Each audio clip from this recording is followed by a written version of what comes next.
Hello, nerds, and welcome to Nerds with Dice. Tonight, we are playing The Walking Dead universe by Free League Publishing. This is Fields of the Dead, a Midwestern zombie apocalypse, and I am Sophia Olivia Scott. I will be your storyteller for this wonderful game.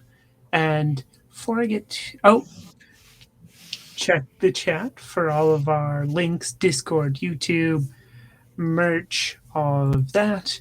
Now, before I get too far ahead, I'm going to let my players introduce themselves. Cass, start us out. Hi, I'm Cassiopeia. You can call me Cass. It's a lot easier. My pronouns are she, they. I'm playing Charlie Cherry O'Callahan. Pronouns also she, they. And I think we'll just end it with that this time.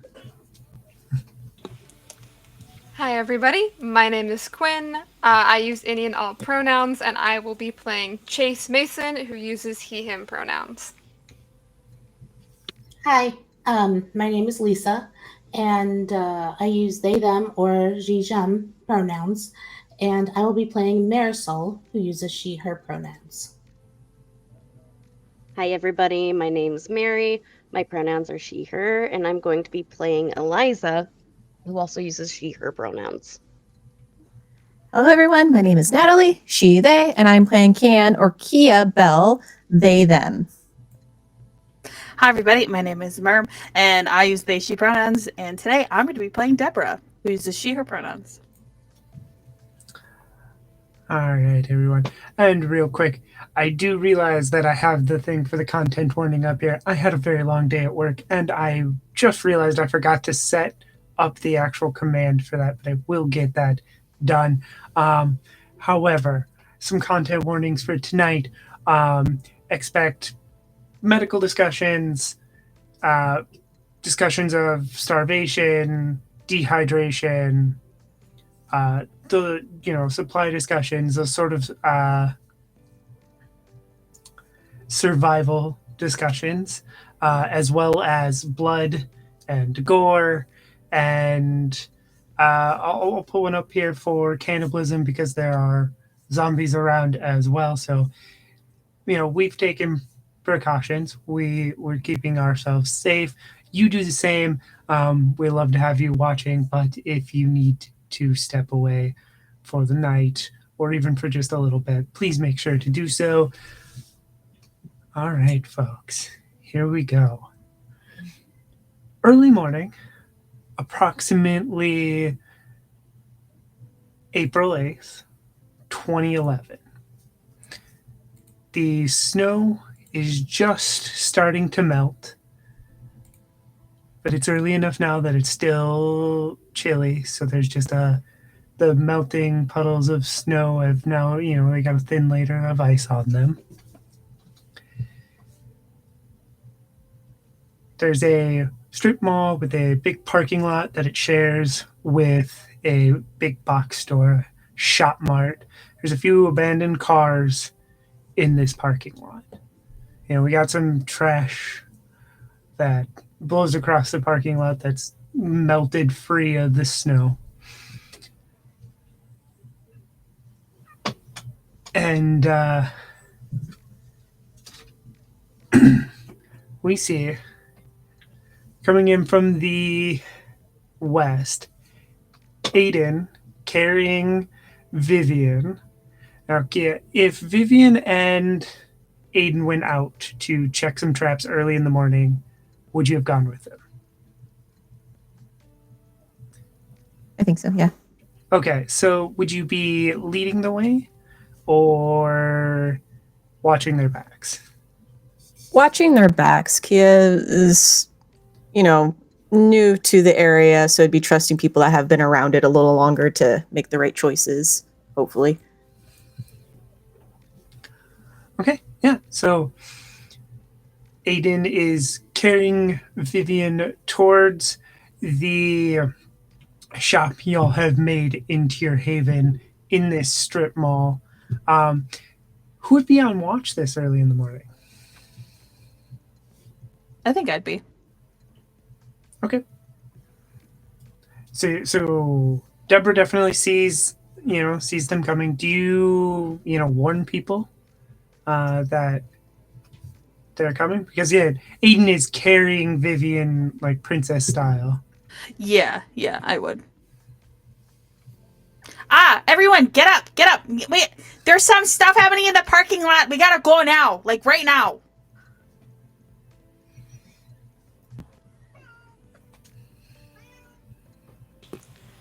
I know. Oh, Go ahead. Chase is very much like not a morning person, but has been like forced to become. You don't get to be a morning person or a night person anymore. You're a person whenever you need to be. But that kind of wake up is definitely kind of an immediate like panic wake up, which I think most mornings are probably immediate panic wake ups at this point in time. So he's kind of like, what's happening? What's going on? They're in the parking lot. Someone's carrying someone. I don't know. We gotta go like right now. Marisol would be getting up right away to see what's going on and look out the door. If there's like a visible spot through like the door, like how they have glass for entrances to shops, I'd be looking out and trying to determine who's out there, if it's walkers, because Deborah is panicking. So trying to make sense of it. Okay. Let's see.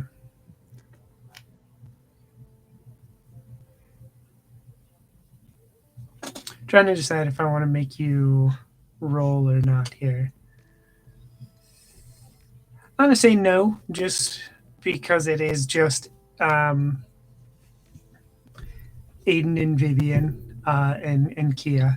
There is like one walker that's no threat. That's like somewhere off in the corner of the shopping plaza. But you look out. You see Aiden.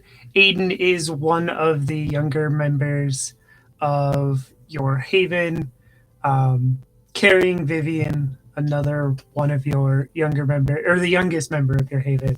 You don't know why, but yeah, just carrying her across the parking lot from wherever they were. Marley, Marley, something's wrong with Vivian. Aiden's carrying her.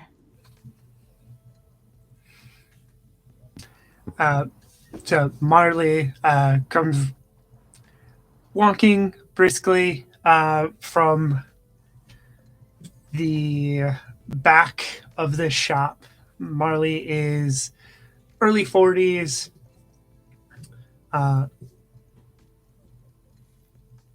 She's got her head wrap on. She's ready to go, and she starts barking. Everybody clear the way. Let's get that door open for them. Eliza, do we got a cot ready for them for whatever? I don't know what's going on. Eliza's probably curled up in the corner of the shop, very much when you've been laying down at night and you've tried to sleep all night, but you're just kind of laying there with your eyes closed, just awake, knowing you need to move. She just takes a really deep breath and then is going to put her leg on and get ready to go. I think from pretty much when you wake up and start getting ready to go, Chase is just kind of like awkwardly gotten up and like kneeling, squatting near you because he kind of follows you around whenever there's like medical things happening to try and learn. But you obviously need more time to get ready, and he doesn't want to be like rushing you. But he doesn't want to he doesn't know where else to go, so he's kind of just like awkwardly right next to you while you're getting ready. Eliza will look at Chase and say, go get my bag with the different medications in it. And as she just like puts on the cover on her leg to be able to put her suction prosthetic on. And she will get ready and get going, giving something for Chase to do because she's been there before where it's like, I don't know what to do. I need to be busy with something. And so she knows it's like, okay, just go get the bag. And just kind of preparing herself for the worst situation. She doesn't have a lot of hope for calls like this, especially this early in the morning. Someone's carrying someone else. It's 8 months in. She's got a little bit of a 1,000-yard stare going on, especially with the lack of sleep that she has currently. Okay, yeah. How is Cherry responding? So I think Cherry wasn't necessarily on watch this morning, but knowing that they went out to check things this morning, Cherry took their assault rifle and went up the back to get on the roof and is on overwatch up there. Okay. You have a better vantage point. Roll survival, I guess. I don't know what else would be the better that skill, but yeah, roll survival. Get a good idea here. Or scout. You could roll scout too if you wanted. Well, they're both pretty low, but survival's slightly better, so I'll roll that.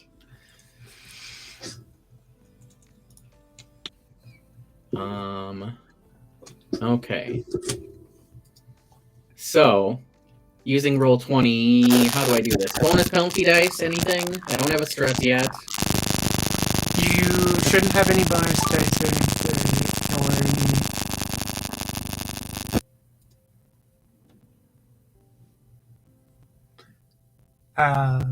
yeah, no, you wouldn't have...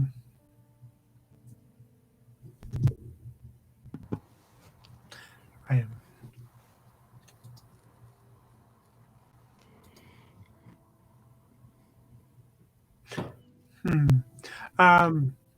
yeah, you wouldn't have any bonus dice or anything.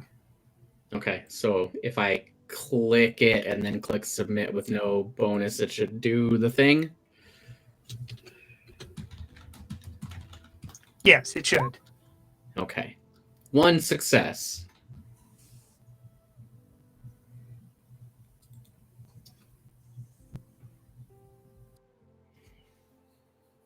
Okay, I will try to figure out what that was. 1 success, that is all you need. So you see so you see that Vivian is rubbing her ankle as you're watching, as you're really paying attention. She's rubbing her ankle as Aiden carries her. Everything else is really calm. Like I said, there's like one walker that's too far away to be a real threat right now. Maybe, farther out on the road, there's a few others, but you're not seeing a lot of action happening here. Okay. Do we have walkie-talkies in the Haven at all? Marisol does have a set of walkie-talkies with some batteries. Okay, so if it's okay, being that Cherry's often on the roof with the assault rifle, I would think they've had, they leave one walkie-talkie in the building and have one with whoever's up on the roof potentially. And because we know the walkers are attracted to noise, I don't know that Cherry would full on radio over, but maybe Morse code or something that we've worked out to give more information of what's going on. Mhm. to signal what like it's a sprained ankle, everything is clear, something. Okay. Yeah.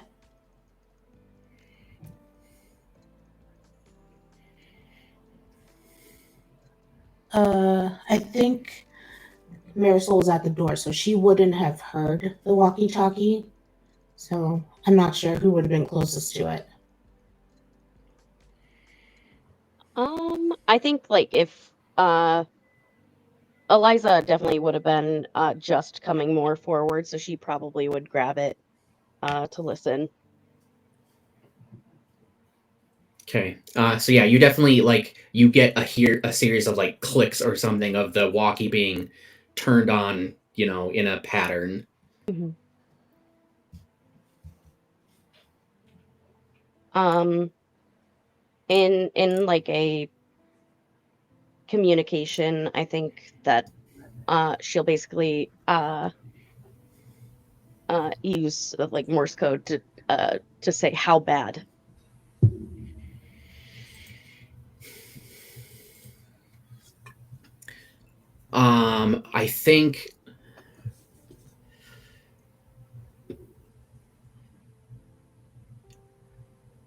I think the only thing that would be the easiest to say would be like there's no something relating, there's no blood, it's a sprain perhaps, like nothing's obviously, it's not like an SOS type situation where, oh shit, this is really, really bad.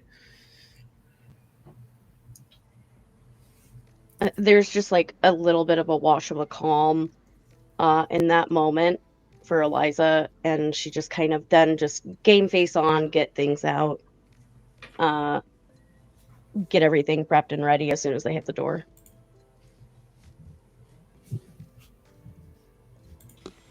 I think your moment of like, you have a moment of like calm, and you're like, okay, everything's fine.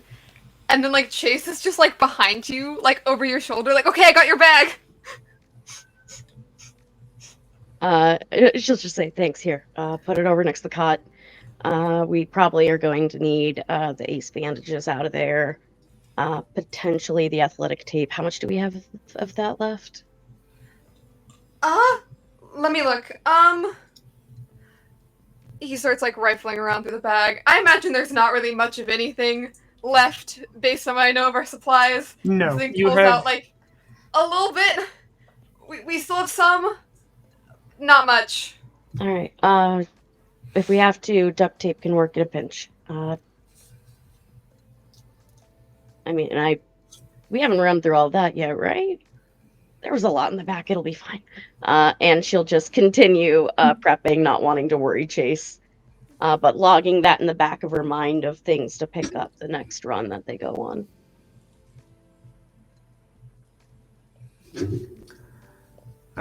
Yeah. So it gets to the door. Who's holding the door open for it? Marisol would. Okay.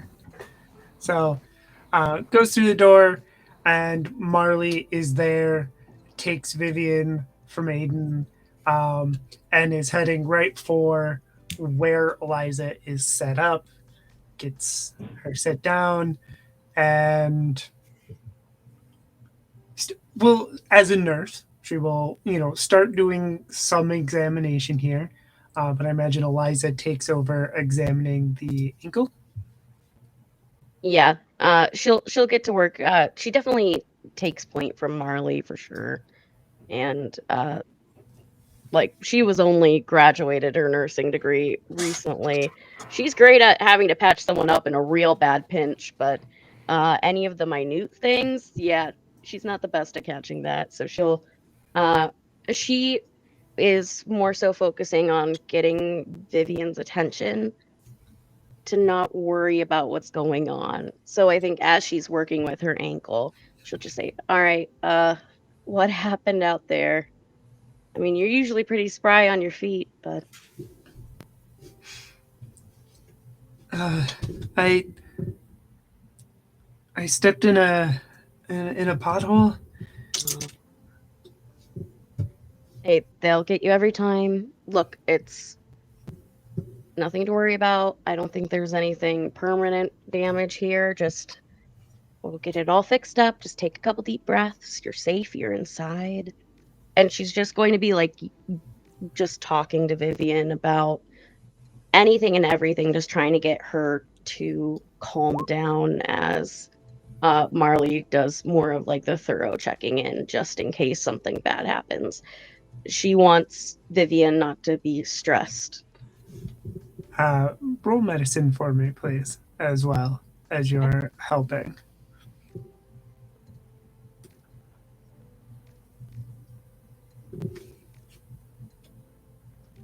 No successes. Okay. Oh,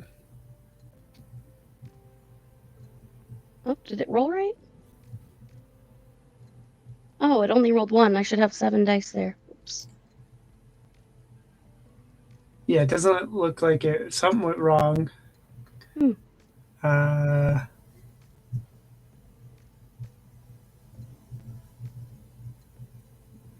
I can roll it manually. Okay. I got this. No worries. I'm looking at the roll20 and I don't know what went wrong, but something went wrong. 2 successes. 1 natural 1. Okay. Okay. So 2 successes.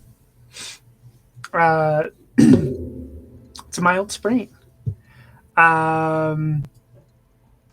She should be fine in a couple days. Keep it wrapped, you know. However, you notice a couple other things. One, as you're just kind of, looking over, she seems really confused. Just kind of mildly out of it, right?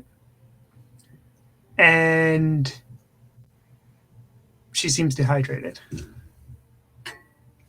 Maybe more than like you would expect. Everybody's sort of a little dehydrated, but more than you would expect from everybody around. Anything else going on that we should know about? Look, you know me, I don't care, but if you need something, please tell me. Marley looks at you and goes, "Something else up? Do you notice something?" Yeah, Chase, can you finish up splinting the ankle? Just like we practiced on those mannequins from that other place we went last time.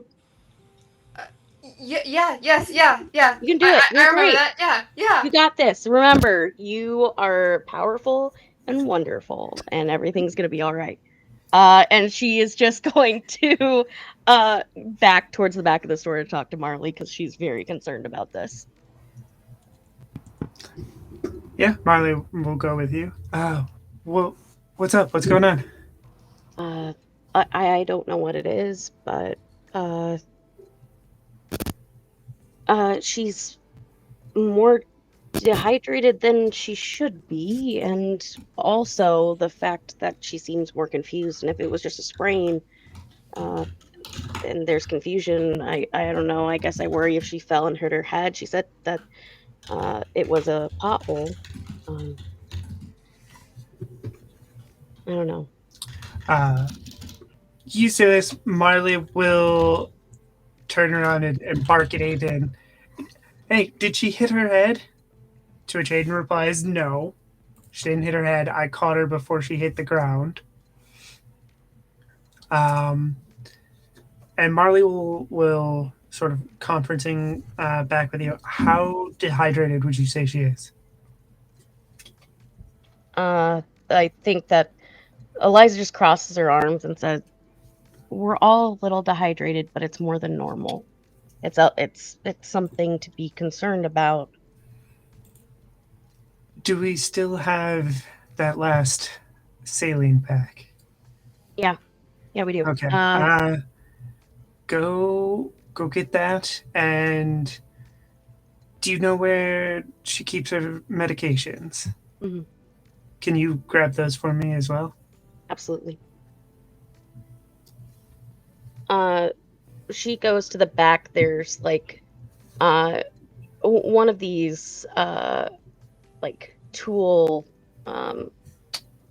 containers that we've kind of transitioned into like a medicine cupboard. And she'll get out Viv's container and hand it over to Marley and get all the tubing and IV catheters ready to go. Okay. Yeah. Chase, roll me medicine. Okay. Yeah, after being left alone, Chase like stares for like a full minute and just kind of like under his breath, it's like, okay, this is fine, this is fine, and starts like working very, very slowly, like he's being so careful and so deliberate. He really doesn't want to mess this up, but we will see what my dice say. Medicine. Okay, I'm just gonna roll physical dice because I've got them. And I think while Chase is rolling that, as Eliza was handing off the package, that's when Cherry comes in from the back, like the security door or whatever they've got that they've, because you can't just go in and out the front. You got to have a second way in and out. It's a problem otherwise. Right. Okay. 2 successes. We're Okay. getting all our good rolls early on. This is gonna be great for us, I'm sure. No, that is really good. You wrap the ankle perfectly. Like it's not too tight. It doesn't hurt Vivian to like move it around too much with it on or anything. Did a perfect job. Yeah. Again, it takes him a minute. Like he's being very slow, very, very careful. But I think that's what does it. Like it's the caution that's going into the work here. And look at that. You practice, you learn. He's getting so much better. I think when he's finished, which again will take a moment. He looks very proud of himself for not messing this up. Okay, so while this is happening, I want to know what some other people are doing. I would like, as I see that it's Vivian, it was kind of, I could see from where I was because I was lookout. I can kind of see that straggler walker in the distance, right? Yes. Okay. Then I'm gonna go up to it and I'm gonna try to use my knife and kill it. Okay.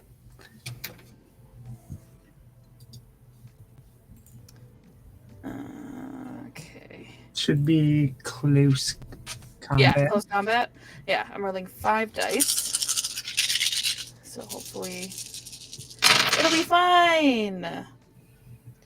That is 2 successes.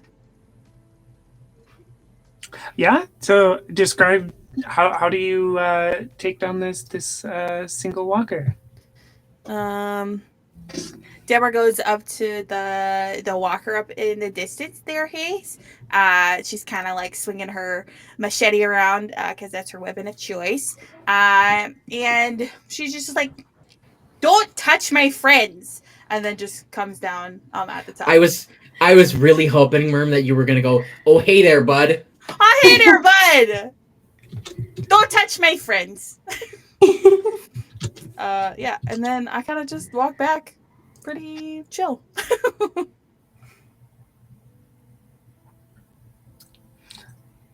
All right. What is Kia doing?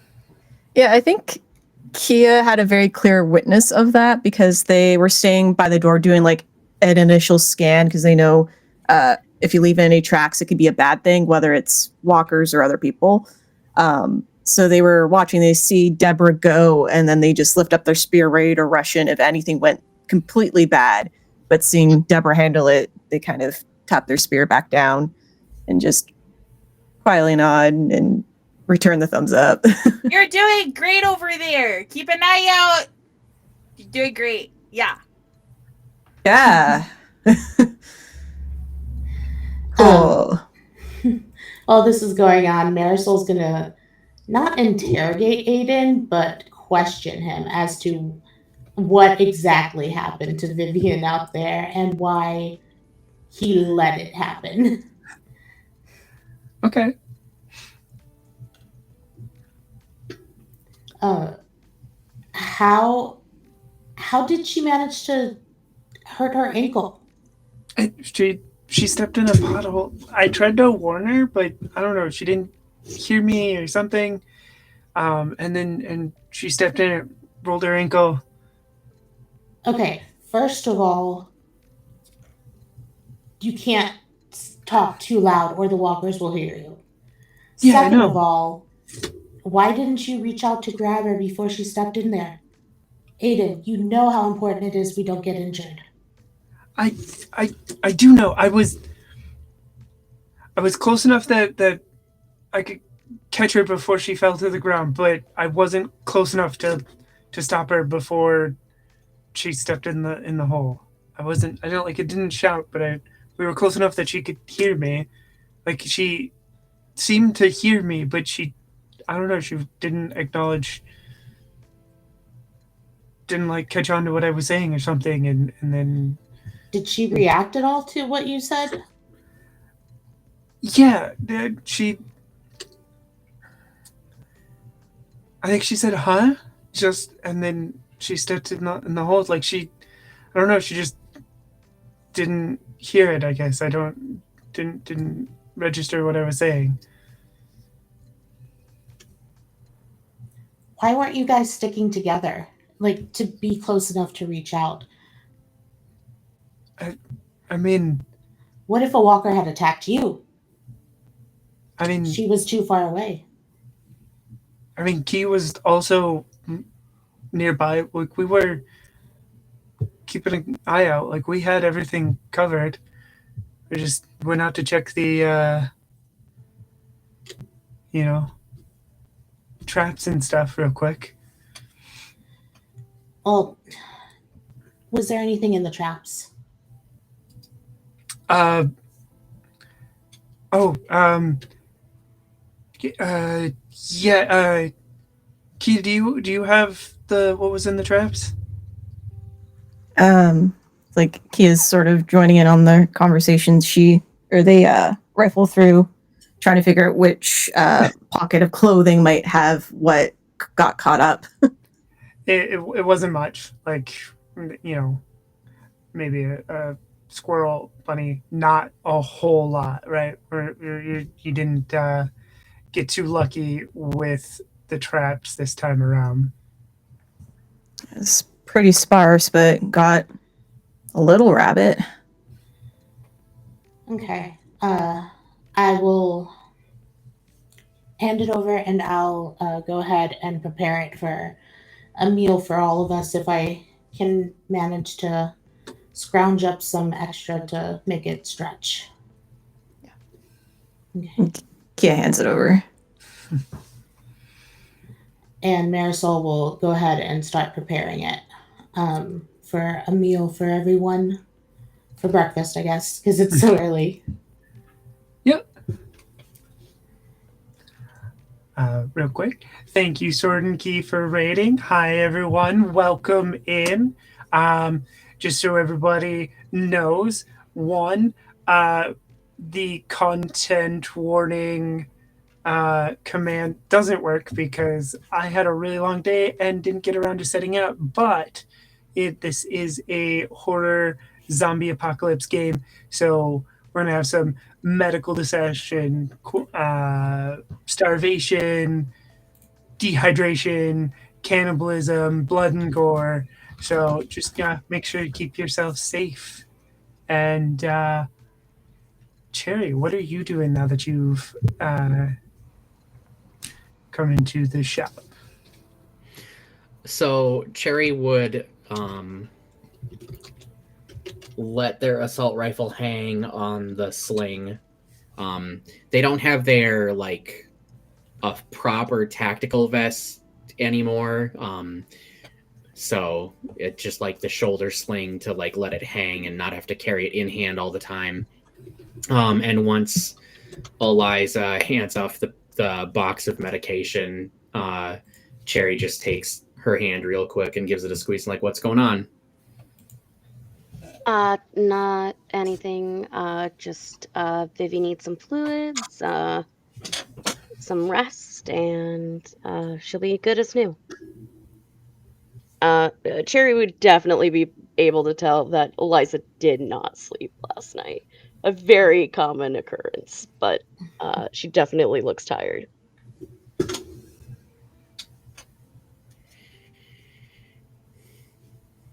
I don't think there's anything Cherry says. There's just like that look of like, and then another squeeze on your hand before Cherry walks a little deeper in from the back to see what's going on with everyone else.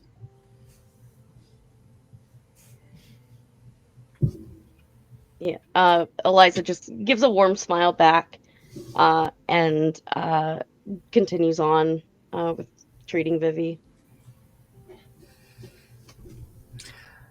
And yeah, so Marley takes this case, opens it up, and goes to start looking at the medications, and she's waiting for you as you talk to Cherry, and then goes, "These are all empty."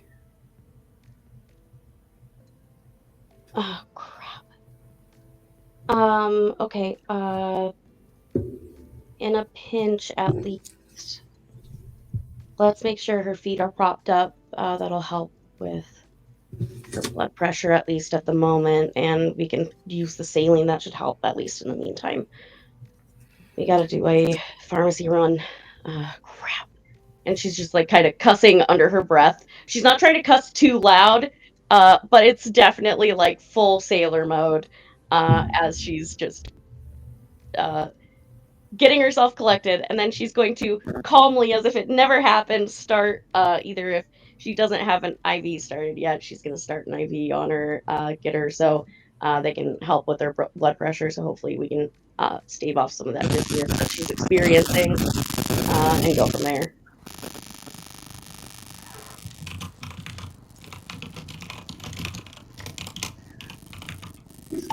Yeah. Yeah, I think that Chase is definitely like still watching, and I think like when you're on a plane and the idea like if the flight attendants start panicking, you should start panicking. I think Chase is always a little bit panicked, but especially when Chase sees you like start swearing under your breath, and I think you do a good job hiding that, but not a good enough job that Chase doesn't catch on. And so there's kind of an immediate like what's wrong? Is something else wrong? Is everything okay? Nope, everything's fine. We just gotta go on a supply run soon. Okay. It's all good. Like, okay. Here, go ahead and we still have some of that hot water on. Go ahead, warm this up. That'll help the IV get in a little bit easier, okay? Okay. Yeah. That's supply run. That should be fine. Okay, yeah, I'll do that right now. Hot water. Okay. And yeah, he definitely looks like a little bit more distracted now a bit, but he will go and start getting the hot water. Yeah, she'll basically ask him to make a homemade hot pack. So it's just a little bit easier on Vivi, especially if she's dehydrated. That is a pain in the butt to get an IV in. Luckily, Eliza was a combat medic, so she's had to do it in some pretty awful situations. So she just easily is able to. Hopefully, it's easy to put one in.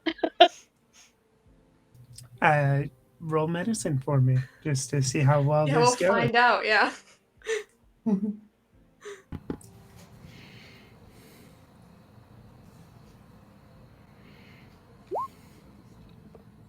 2 successes.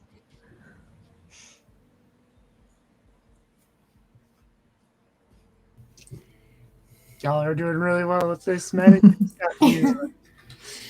Yeah, it's not easy, but you know what you're doing. You were prepared for her to be dehydrated, so you manage it pretty easily.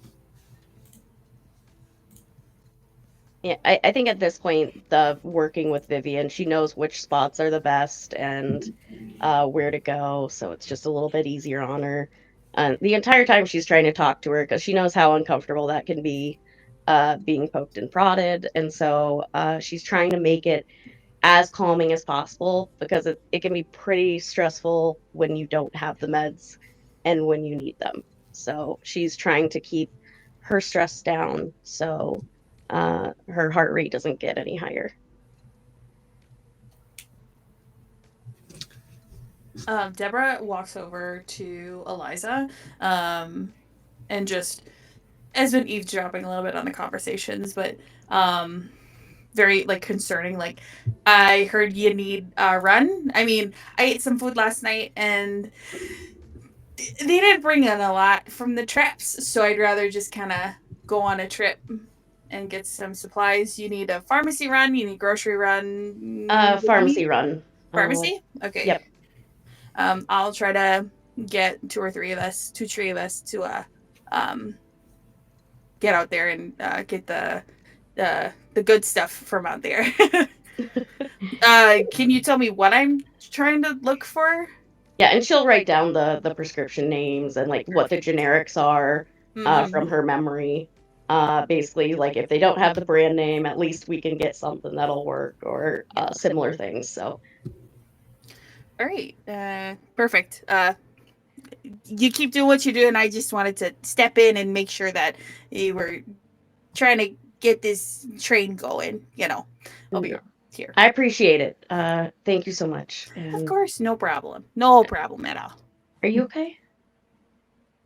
Me? Yeah, I mean, you just kind of looking outside, seeing the dead walker on the ground. I just Like, had to get some stress you out. good? It's okay. You know, sometimes you wake up, you see someone come back, and you're like, are they dead? Are they, you know? You think you just gotta go kill something sometimes. You know what I'm saying? Back when, you know, my husband and I were living out there in Anago, we would just do that with deer. And now there's just like a lot more like deer things that I can go out and just kind of get some stuff out, you know? Yep. Yeah. And it's just one of like she just is like, okay, all right, we're just gonna keep going. Don't know how to handle that. You know, I think there's a mode of it is way too early, dear God. And then she'll just continue doing what she's doing. In the meantime, Marisol's gonna take inventory of what little food we have right now, and try her best to make a meal for everyone. Is there how much food is left, by the way? So is Marisol usually in charge of the food?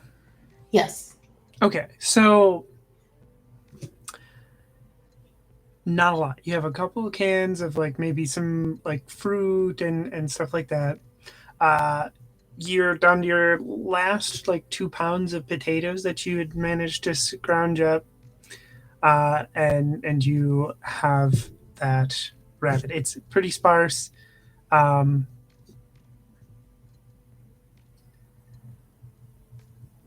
to think if there's anything else. You know, like you have some like a small amount of like canned goods and anything like that. So like maybe some pickles and stuff like that in a jar. In that case, Marisol's gonna make like a rabbit hash with a lot of filler potato in it, and start handing out portions to everyone, starting with the people who were out to get it, including bringing a bowl to Vivian. How are you feeling?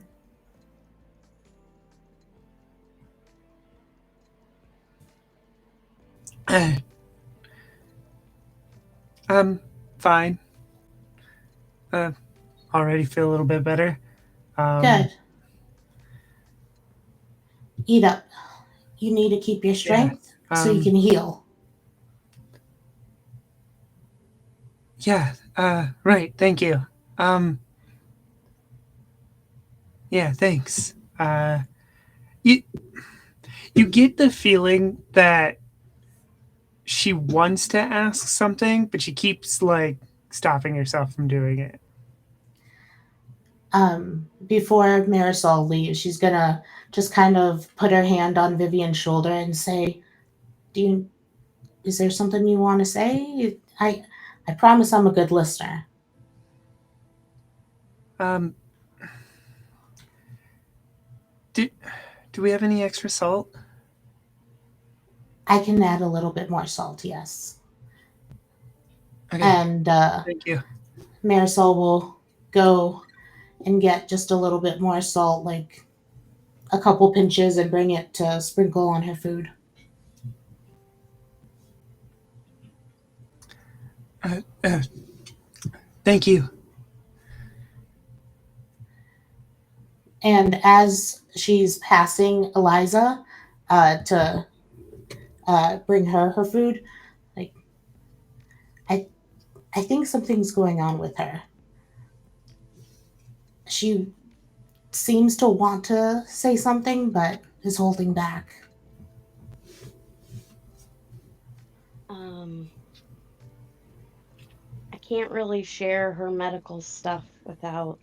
I understand, but I just wanted to let you know that she tried to say it earlier to me just a little bit ago, but just couldn't bring herself to.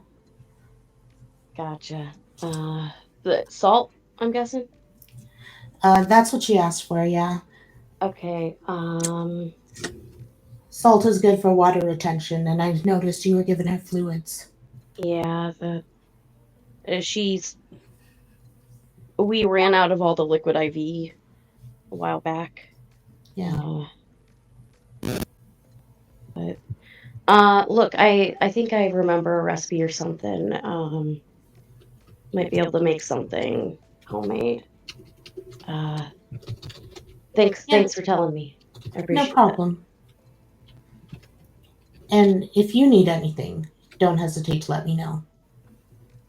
I promise I will. And she definitely gives the look of like she's gotten in trouble for this before, I'm pretty sure, from Marisol. And so it is very much the yeah, okay, all right, I guess. But she does it in the very tries to do it in a funny way for as little energy as she has currently. But she definitely takes that to heart. Marisol will just pat Eliza's shoulder and head back to finish passing out the food.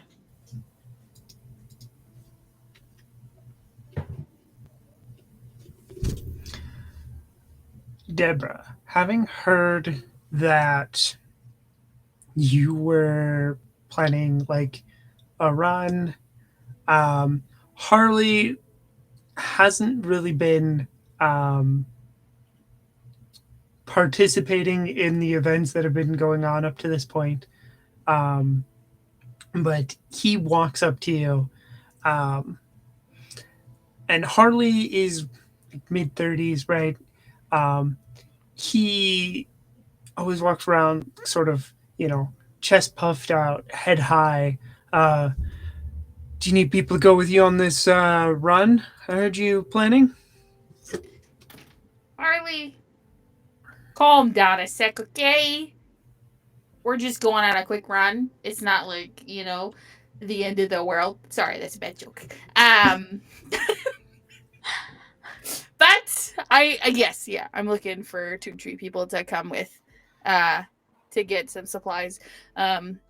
And I think I overheard Marisol talking about we're a little low on food, so if we can get to the Well Greens, they usually have a food section over there. So yeah.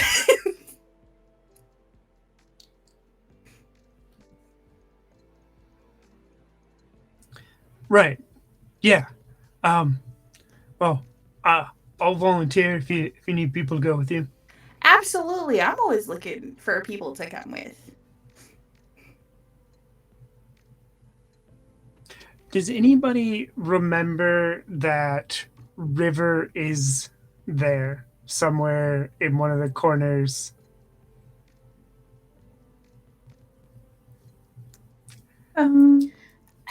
I think Marisol's too focused on cooking and Vivian's injury to remember. I think maybe Kia, because they kind of came in, they were staying pretty quiet, observing everything. They have been listening in on every conversation about inventory and taking mental notes, especially on like food conversations, and then overhearing medical stuff. It's just, and you can see like the tiredness in their eyes, but when they start counting the people and trying to note what each individual requires, they'll look for River. Yeah, so River is off hiding in one of the corners somewhere. Suddenly, hold on, I gotta check. Too many NPCs already, and I'm forgetting which pronouns I had set up for people. Luckily, we made handy dandy threads for this. Yeah.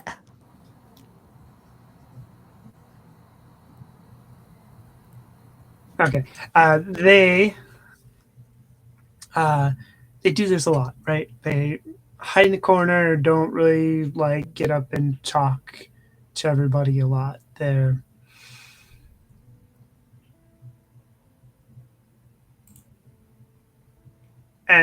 are like, mid-20s, about 25. Very, even now, like 8 months into the apocalypse, they give much like a geeky nerd vibe.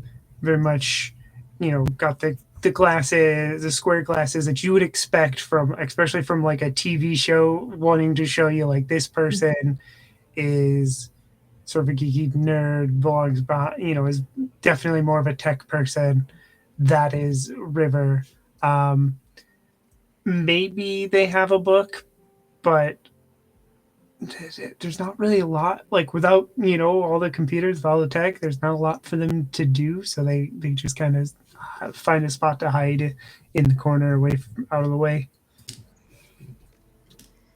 Hey, River, and Marisol was just handing out food. Just want to make sure you got some. Oh, right, thanks. You don't want anything for this, do you? No. Are you expecting to give something for food that everyone else gets for free? No, I guess not. All right.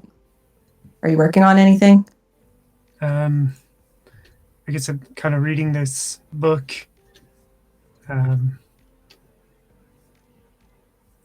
Just I don't know, some dinosaur novel or something. It's not super interesting. Why, is there something you need me to do?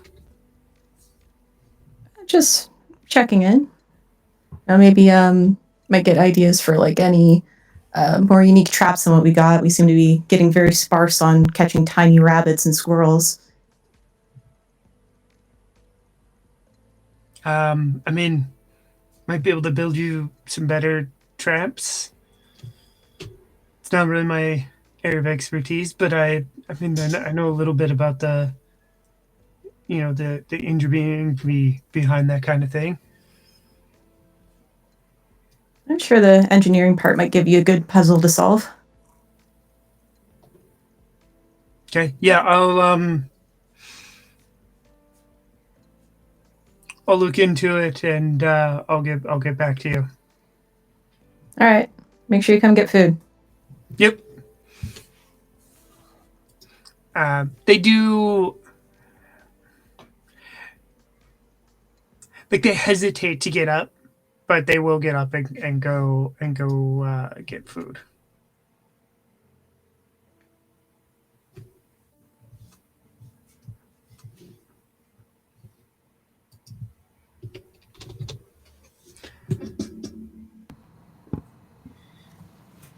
I think at this point, Marisol will have finished handing out food to everyone. But nobody I don't think would notice she didn't take a portion for herself. I would have rejected your portion. So.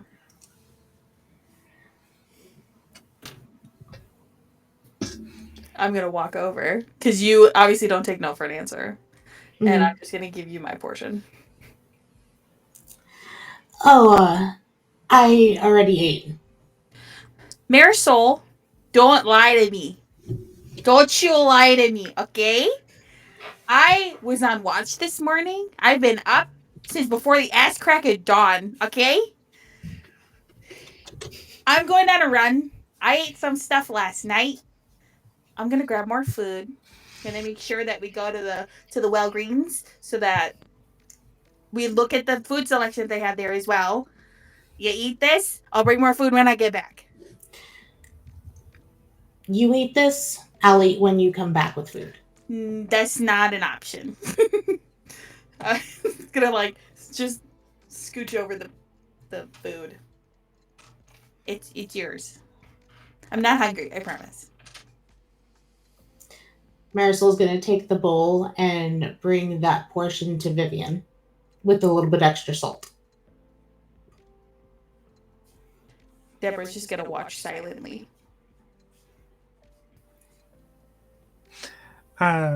Vivian will. Oh, I already got mine. Listen, you're injured. You need a heal. A little extra food, it will help.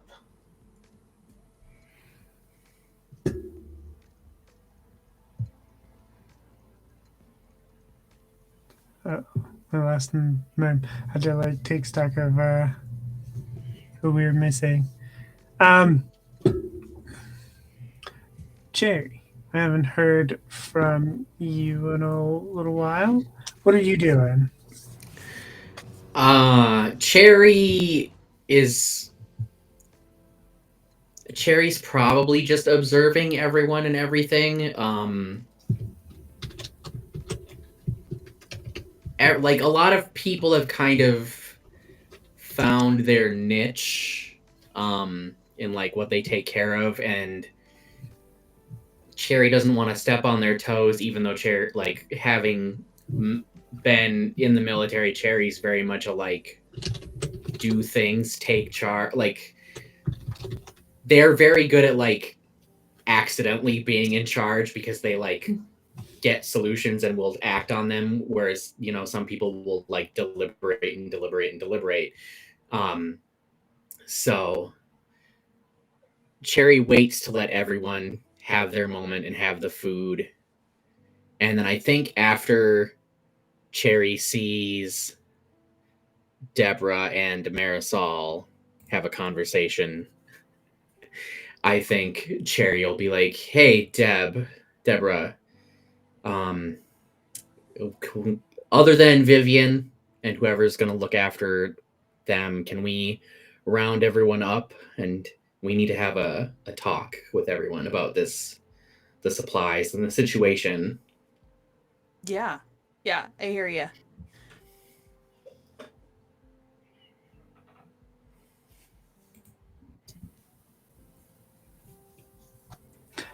So are you going around and rounding everyone up? I think so. But I also kind of still want like Vivian to like at least hear the conversation. Just so that if she has anything she wants to include. But all right, round it up. Right here. We're getting a little thing, we're getting it around, okay? That's what we're gonna do. Town hall. I'm not the mayor, but I'm calling the town hall. I don't know. It feels right. It's what we did in Anago, okay?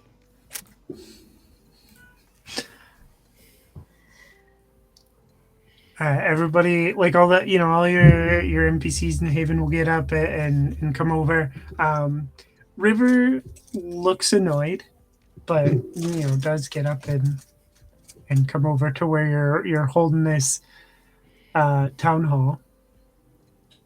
I mean, we have to call it that every time now. Mhm. That's what it's been coined. Who's gonna stay with Vivian?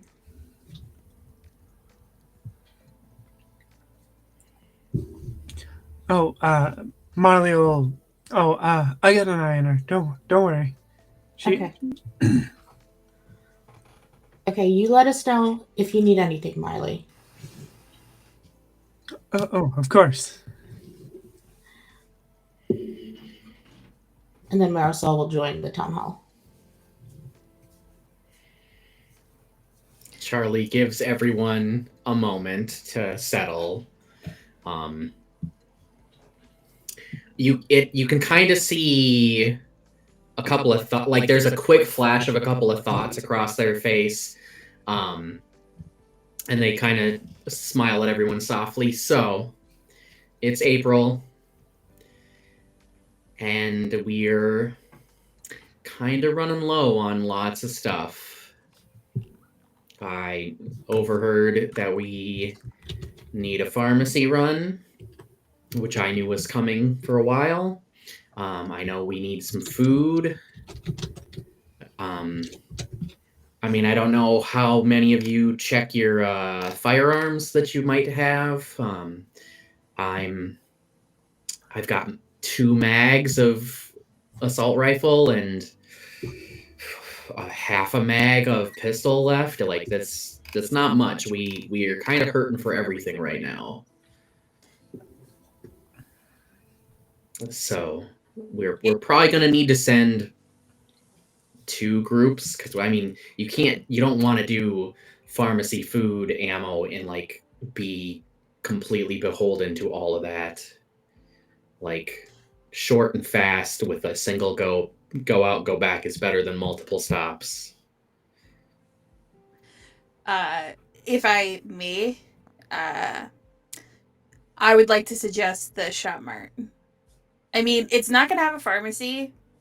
You know, they never really had pharmacies in there, but it could, you know, solve 2 of our problems. You know, at the end, that's kind of where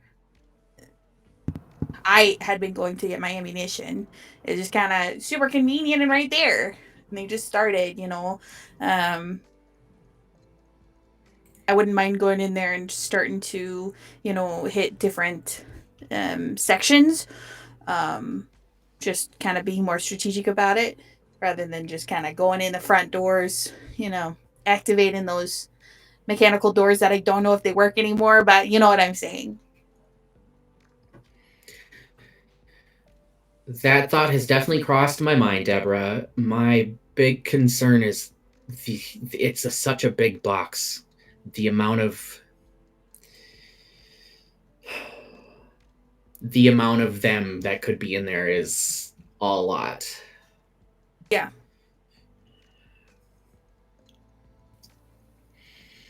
I mean, when was the last time we checked the Wellgreens? What was left there? Do we know? Not much. There was some like Advil, some basic generics over the counters, but it's pretty picked clean. I mean, I don't like it either, but and I think that Eliza just kind of locks eyes with Cherry, just kind of the knowing look of like, yeah, we're gonna have to go do this, aren't we?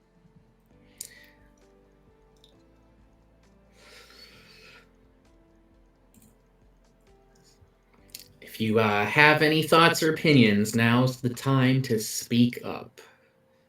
Our survival depends on all of us working together.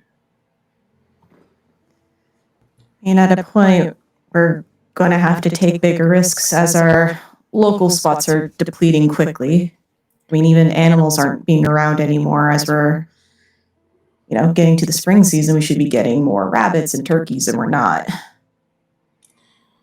We need to split into 3 groups. One to stay with Vivian and also protect our home. Marisol is like hesitant to call it a home because it's a hardware store, but our safest place right now. and one to go to pick up meds and ammo, and one for food. So, how do we want to do this?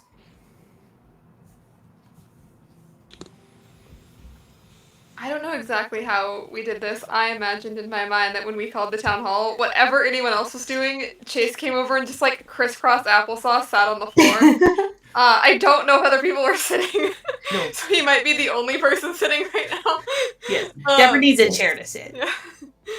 I think in his mind this like brought back to like being in school somehow, just being like I sit and I listen to the more adult, the person who's more in charge. But definitely as soon as like the talk of supply run started and just like the lack of supplies, like he went a little bit distant and like not fully entirely focused, but then as soon as the conversation goes to like an action plan, like a thing to do, he's kind of like snaps a little bit back to it and comes back to being a little more focused. Just I can go wherever you need me.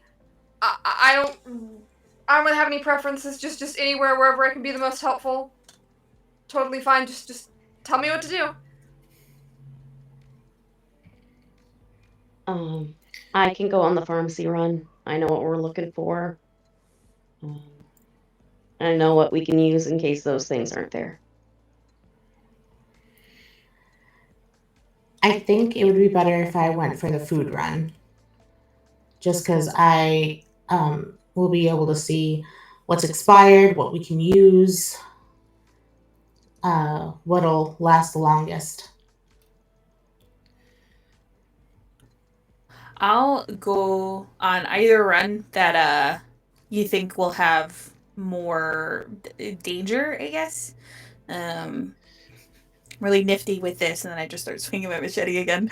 I think you start swinging your machete indoors with the group of people around you, and the stare Charlie gives you. I'm just trying to lighten the mood, okay? Jeez.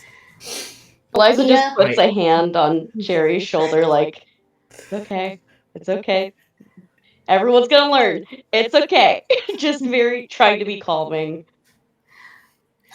Kia, you already went out this morning. Do you want to stay in the third group? I mean, I was ready to go out again because I'm best at scavenging for things, but if everyone's more comfortable with me here, I can stay here. I just wanted to make sure you get some rest as well. There's like a tiredness in their eyes, but at the same time, they're a very scrappy person. They've been hiding under a lot of layers of clothes at this point. So they sort of just scratching at their face a little bit. I am not the best at combat in direct spaces, but I can at least keep a watch of things. And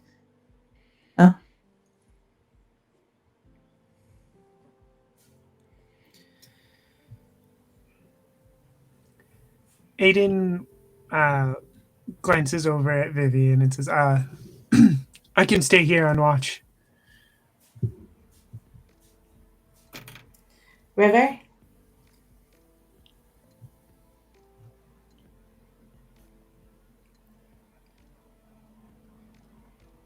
I mean, I would prefer to stay here. Okay.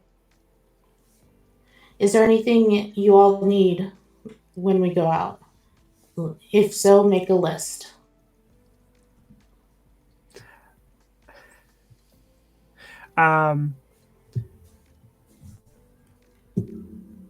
Eden will look at Eliza and go, if you're going on a pharmacy run, put me down too.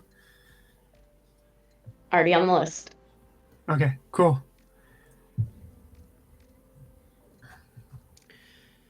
Where's Harley?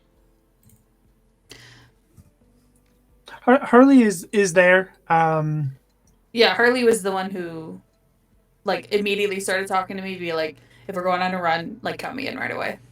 Okay. But he hasn't said where.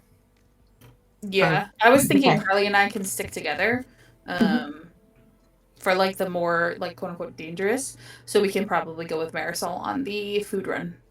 Okay. As much as I want us to get as much as we can, we know that the bigger the group, the louder we are, the more noticeable we are. I think we should probably do no more than 4 people in each run.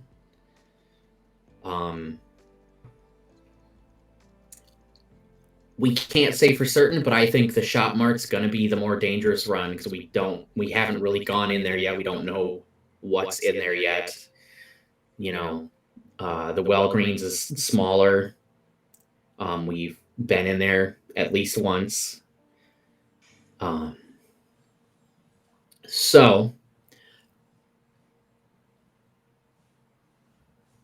I think Chase, Eliza, the 2 of you for sure should go on the pharmacy run. Deborah, Marisol, Harley, and I will go to the shop mart because I know what ammo we're looking for. If anyone knows they need ammo, give me your list. Like I'll get, the basics and try and cover everything I can, but that stuff starts to weigh really fast.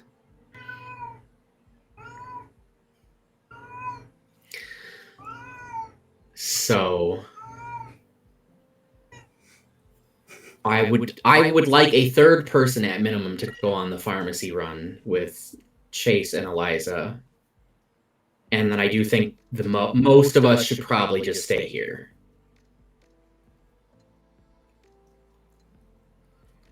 I can go on the pharmacy run if no one else is ready to go or wants to go.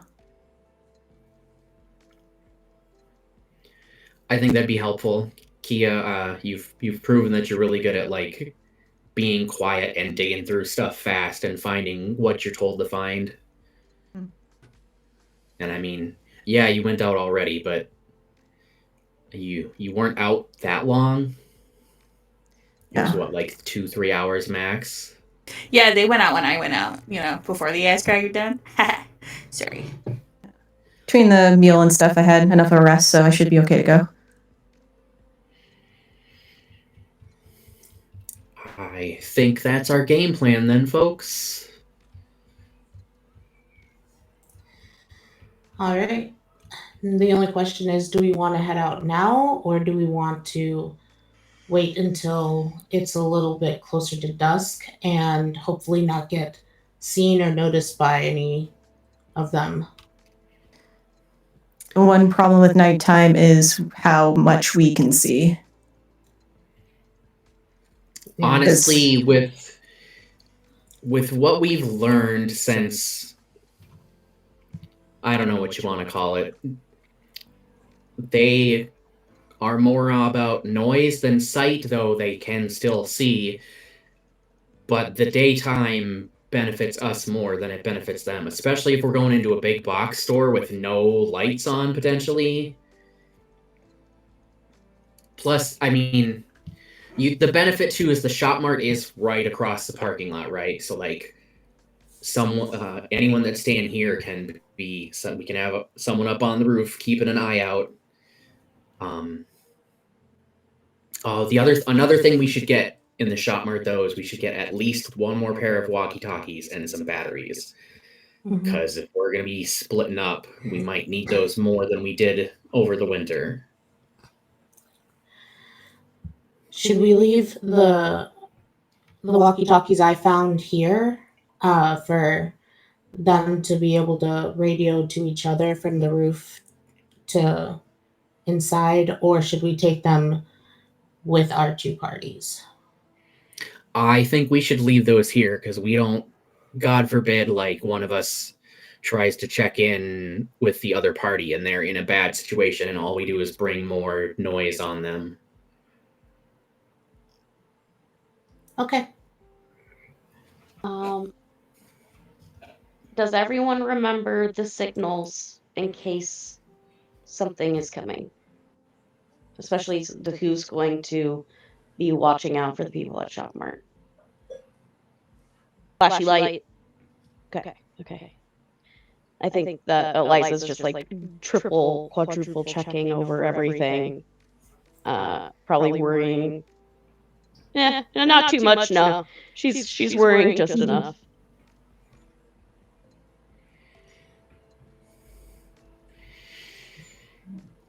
Okay, let's get geared up. All right, yeah. So everybody leaves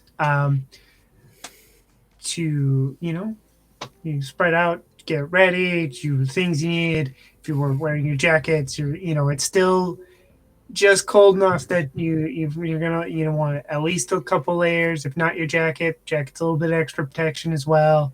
And to sort of describe your haven a little bit, right? You got this little mom and pop hardware store with the shelves kind of moved around so you can, winters in Wisconsin are cold. So the building helps, but you get everybody's got tents and sleeping bags inside, just another extra layer you had over the winter. So, you probably have some personal belongings, in there. If you don't carry, your extra knife on you or something, maybe you keep it in your tent or whatever.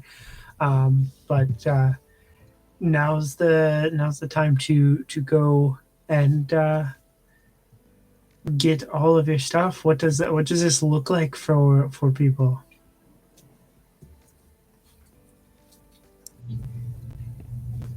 Yeah, despite not necessarily always looking like he knows how to use it, Chase does have a machete, which is his weapon of choice. He has a gray sweatshirt that is with his stuff and with his belongings that he will sometimes sleep with, but it seems like it's more sentimental because you never actually see him wear it. He doesn't actually put it on. The jacket that he does wear and does put on is very worn at this point, torn in multiple different places. But he puts on a big brown jacket and zips it up, and then machete by the side probably, and I think that's pretty much. He's not the most experienced at going out, so he is the minimum, enough to stay warm and a weapon, and he's good.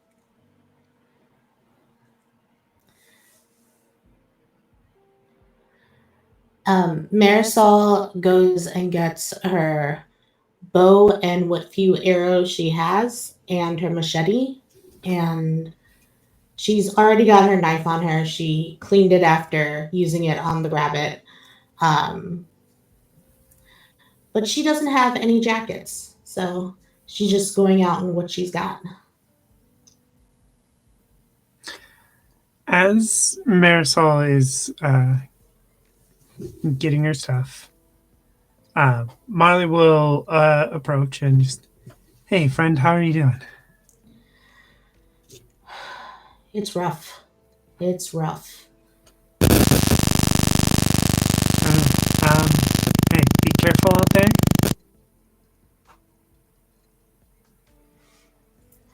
Every time.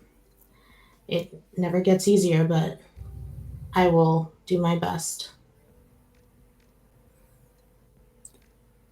Good. All right. I'll see you when you get back. Yep. Just like every night at the diner. We've got to come back to work, Yep. Got to stay on schedule, right? Exactly. All right. You take care of Vivian and stay safe. Yep. I will. She will head back over to Vivian. Who else is getting ready? I think Kiwa's already pretty ready. They didn't undress from coming in at all, but they are wearing, again, just layers of clothes. Everyone would know that they have stuffed newspapers within there, one for heat retention, also just extra in case anything tried to claw through the layers of fabric. They have their spear already cleaned up and refixed, as well as their knife. Just straight away prepared, no time for them to get moving.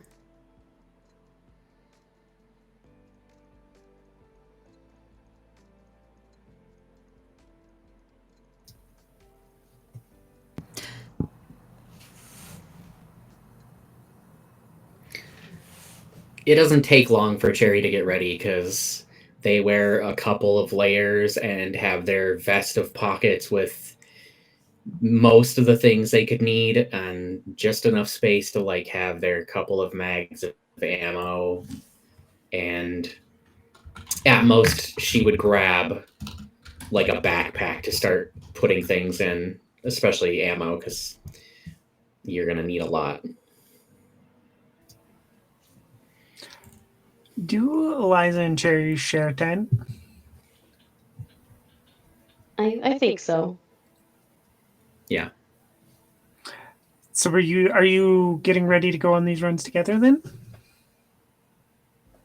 Probably. Mm-hmm. As Eliza's getting her stuff together, she'll just say, I know I say this every time, but if you don't run, I will be very mad. You know, I would never purposefully make you mad. Just like, I mean this in the nicest way. It is not hero time, even though you are an amazing hero. But no. Tuck tail and run. I know I say this every time, and I just want to make sure that you're okay. Because I'm not going to be there to watch your back.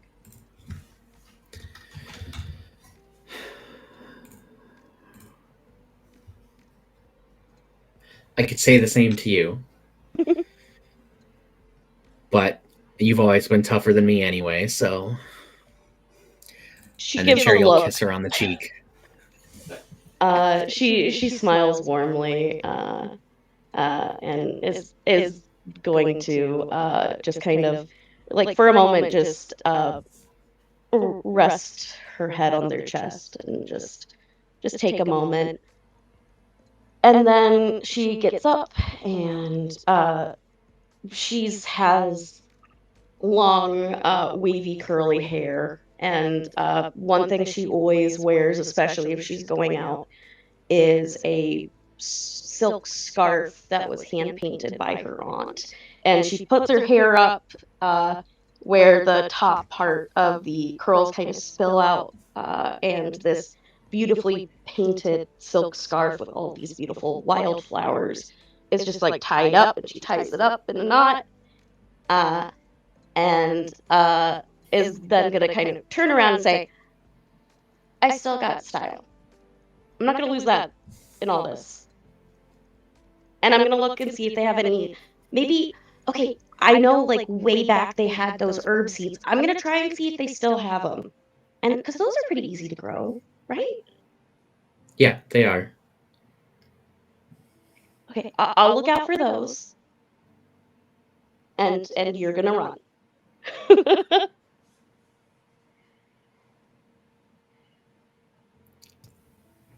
What does it look like for Deb getting ready?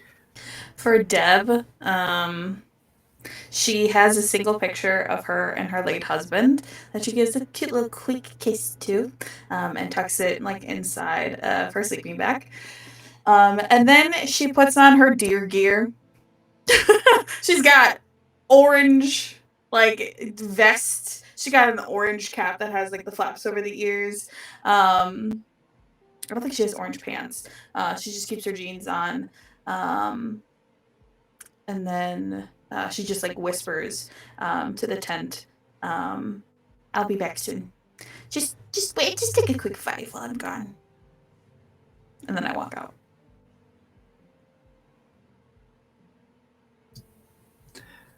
All right, as everybody's getting ready to go on some supply runs, this is is where we're going to take our break. We'll be back in roughly 10 minutes. Make sure you get up, drink some water, do all of the things, and we'll see you in a little bit.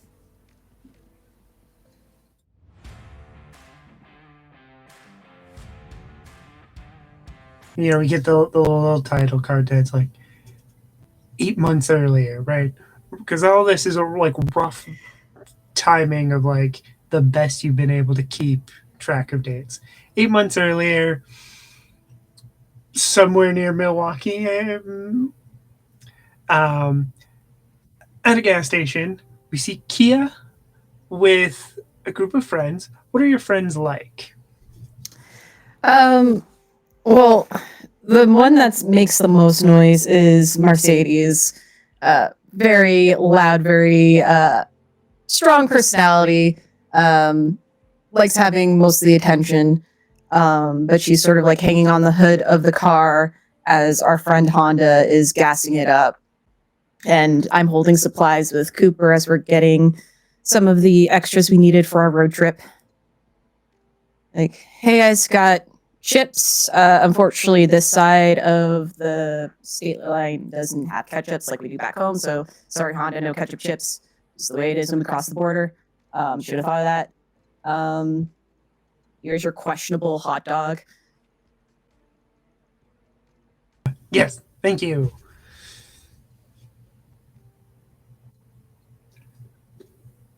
Mercedes is like trying to hash out like a driving schedule with everybody. Like, I mean, somebody else has to take over driving. I've been driving for a couple hours now. It's somebody else's turn, and that like we should really set up a schedule because I don't. Otherwise, nobody's taking over, and I don't want to drive for another 3 hours. Yeah, I mean, we really should, honestly. That way, anyone who's been driving a long time has a break. We can keep driving without having to lay over any place if we want to just drive on through.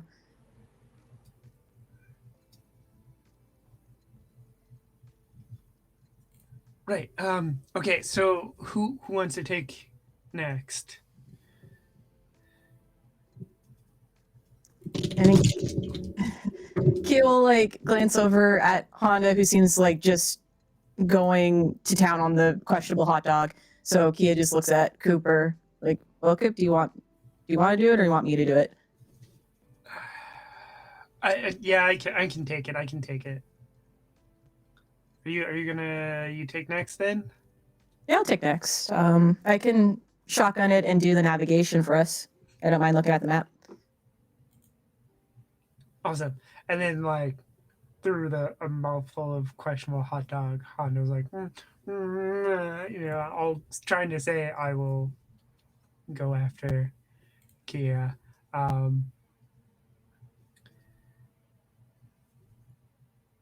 Before you get back in the car to head off to wherever you're going, do you do anything else to like prepare for like heading out? I think yeah, just double checks like what we have in the trunk, making sure there's been enough water.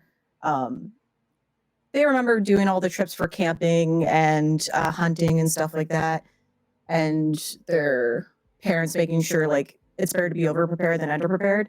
So they check all that. They make sure anything on the roof is strapped down correctly, making sure that there's no leaks or anything happening with the car, while we still have a pit stop to address it with, and then just takes a seat in the car.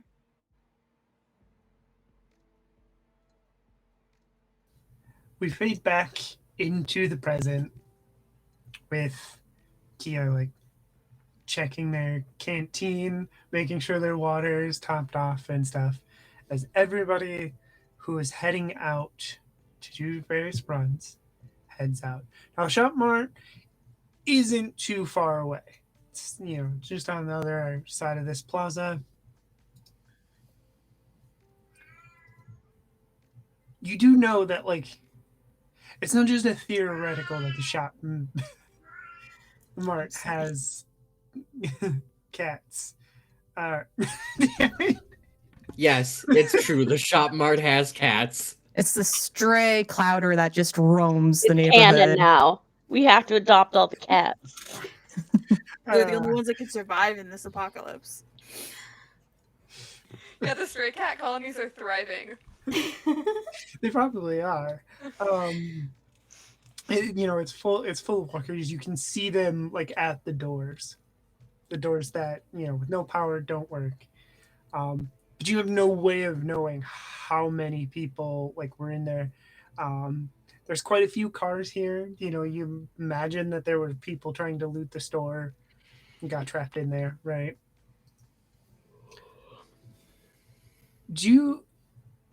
For the group going to Shopmart, do you have like a plan for maybe clearing some of them out? What's the idea here?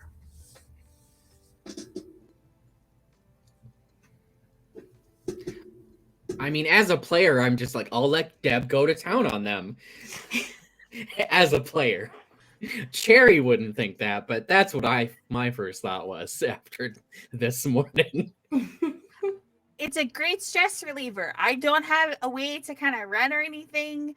I never really liked running. I don't know why I'm lying to myself about that. But you gotta get your energy out some way. And right now, I don't have any deer to shoot. So I got the next best thing.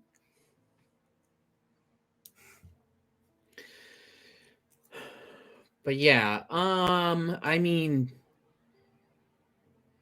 I'm not sure, because letting them out would be just as bad as having to deal with them all inside. Can we see like what's the building look like?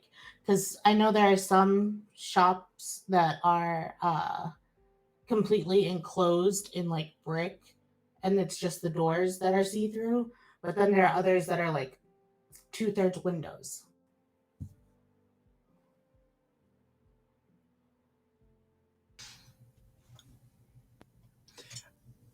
It is mostly like enclosed. You can't see most of the store, but you can there's the door. You can see through the doors, and then there are like sort of big windows. You can see a little bit into like the shopping cart area and like where the cash registers would be. Especially like if there were more light, it would be easier to see. But you can like see there's like shadows of walkers like in front of these windows and stuff. But it's mostly enclosed. There's definitely like security doors and a loading dock in the back. Pretty typical big box store.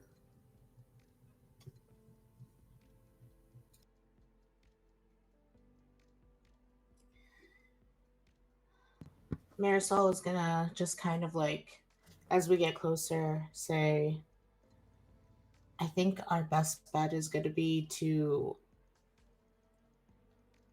open the loading dock door and then just clear out as we make our way in.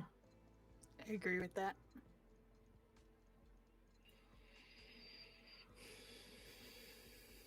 Yeah. It's not ideal, but we're so close with the hardware store. Letting them out would be really bad.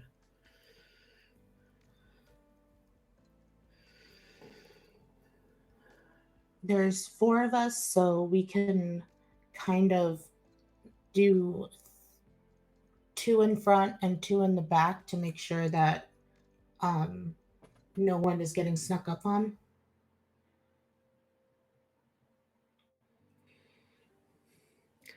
That's good. We definitely got to be on high alert in here. I mean, maybe we'll get lucky. Maybe like the loading dock will have one of the like big garage doors, and it might even be partially open, and they just haven't noticed because it's low to the ground and isn't making noise. Yeah. Because if we have to break in, that's going to be real tough. Yeah. Now, remember, I'm not good at combat. My fighting skills are not there almost, but I will do my best and I will definitely watch whoever's back I'm with, either in front or in back. I'm comfortable taking the front if you want to watch my back. Okay. You scratch your back, scratch mine, Yeah. We get on each other's nerves because we gotta eat.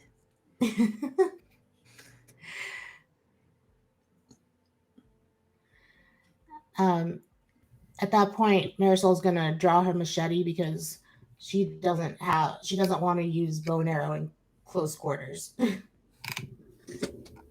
I'm gonna put my machete up for kind of like a high five, but with the machete. See if you'll tap my machete. Marisol will tap the machete. Yes! I can feel the tension that we had between us this morning already melting away.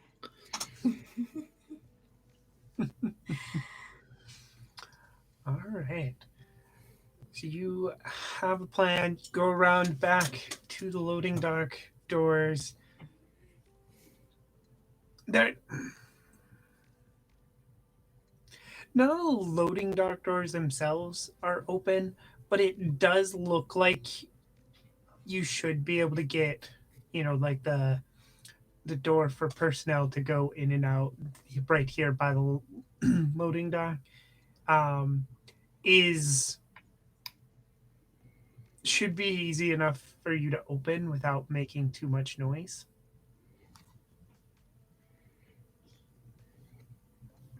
All right.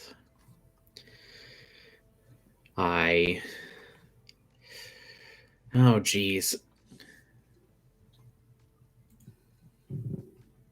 I mean, ideally, if I'm going to be the one opening the door, I would have my handgun out, but also I don't really plan on firing my gun unless it's a last resort.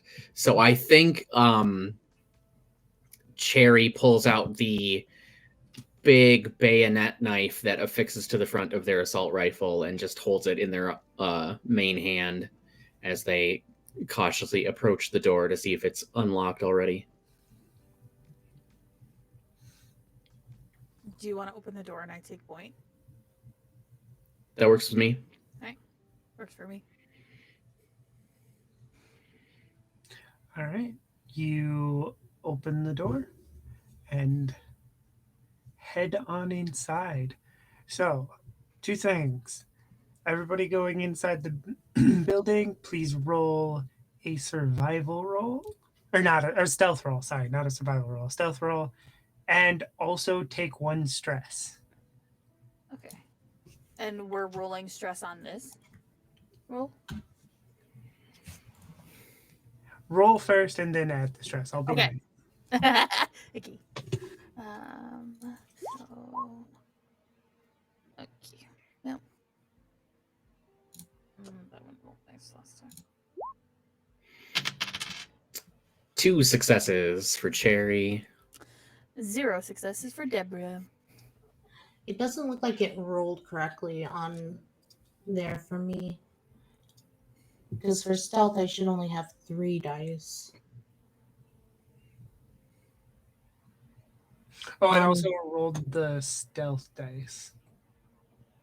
Or the agility Or dice. the stress dice, Oh, okay. I think. Yeah. Yeah. Oh, It looks yeah. Because I don't know why in stealth, but I can't push either, so. I'm assuming that's it because stealth is probably part of agility. That's why it rolled so many dice for me. Yeah. Okay. So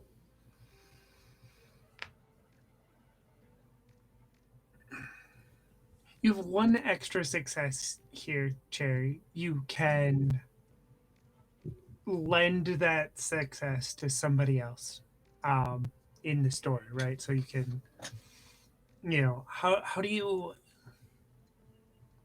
I will let you use your extra success basically they won't both be perfectly stealthy, but you can, keep everybody from making too much noise. But what does that look like? Um,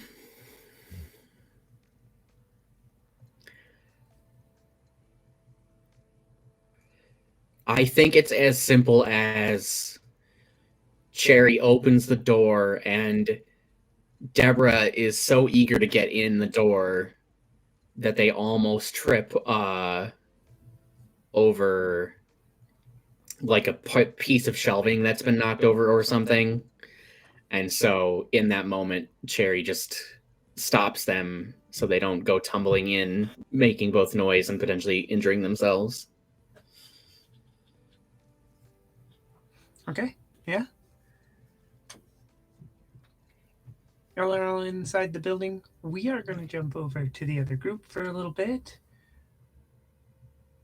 How are y'all getting where you're going? You have a little bit of a farther journey uh, for than especially compared to the shop mart. Do y'all have a car that you've been keeping running over the winter just to make sure you have a way to go, or are you on foot? What's going on here?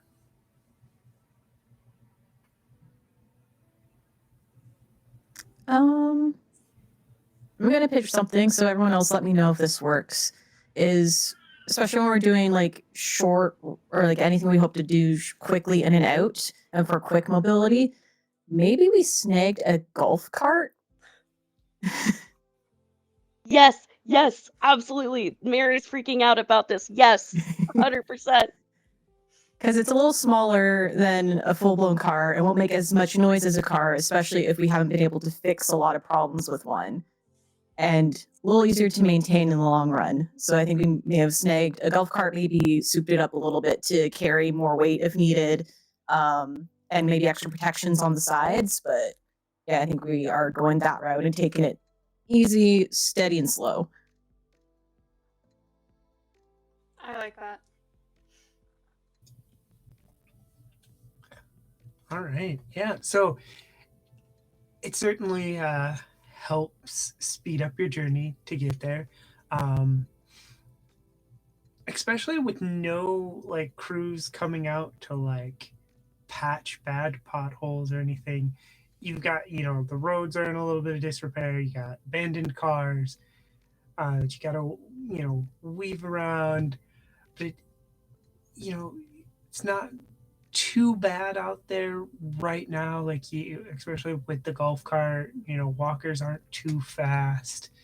You get to this Walgreens. Do you have a plan, an entry plan here? It sounds like y'all have been here before. It doesn't mean there's not a walker that's snuck in there or anything. Um, just in a very practiced manner, I feel like there's a usual entryway we go through that at least there's not many places something could hide at least. And so I think Eliza would probably go towards the front to make sure Chase and Kia were safe behind her. And Eliza is armed with a makeshift spear made from a scalpel and a stick. You just need something sharp. It works pretty well so far. But she'll open the back door, basically like the employee entrance to the pharmacy that they've been able to get through. Kind of watching to make sure that there's no strange shadows and that she's not stepping on any glass, or at least trying not to step on any glass.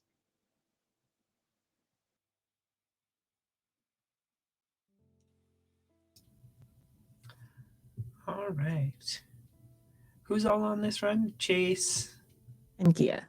and Kia. Okay. You go into the Walgreens. A lot of the useful stuff has been stripped. The floors are kind of gross a little bit from some of like the soda bottles and stuff that have exploded when it got a little too cold. Um, but the store is pretty bare now. If you look hard enough, you might be able to find like some extra candy laying around or something. Um, the pharmacy is shuttered, and it doesn't. You can see the marks of like somebody tried to get in but failed. But otherwise, like it's shuttered. The doors are all locked up.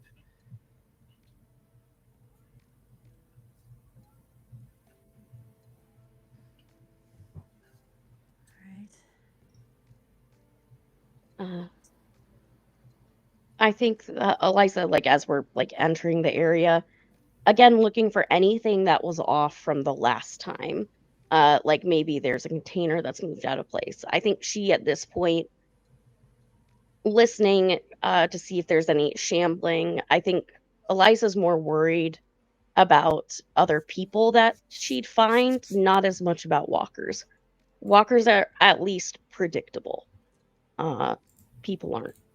And so I think she's just kind of head on a swivel, looking across as she's making her way towards the um, back of the pharmacy where the everything is kept.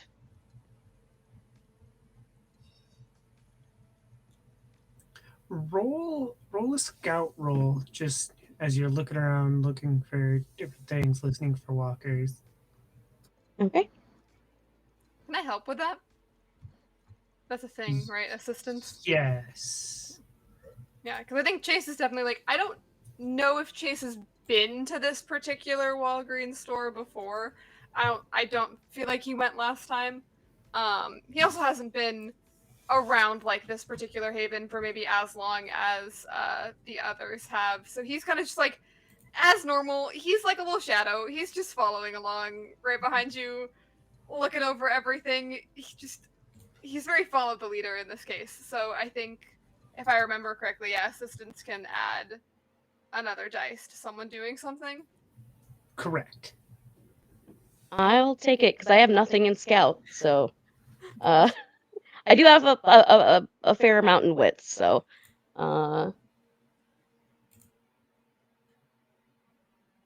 let's see. One success. Okay. Some of the supplies that you left behind earlier or last time are missing. Um, in particular, like some of the bandages that like he just couldn't carry. You know, all of the like bandages and stuff that were in the store. Some of them are gone, and but like nothing seems out of place. But you do hear.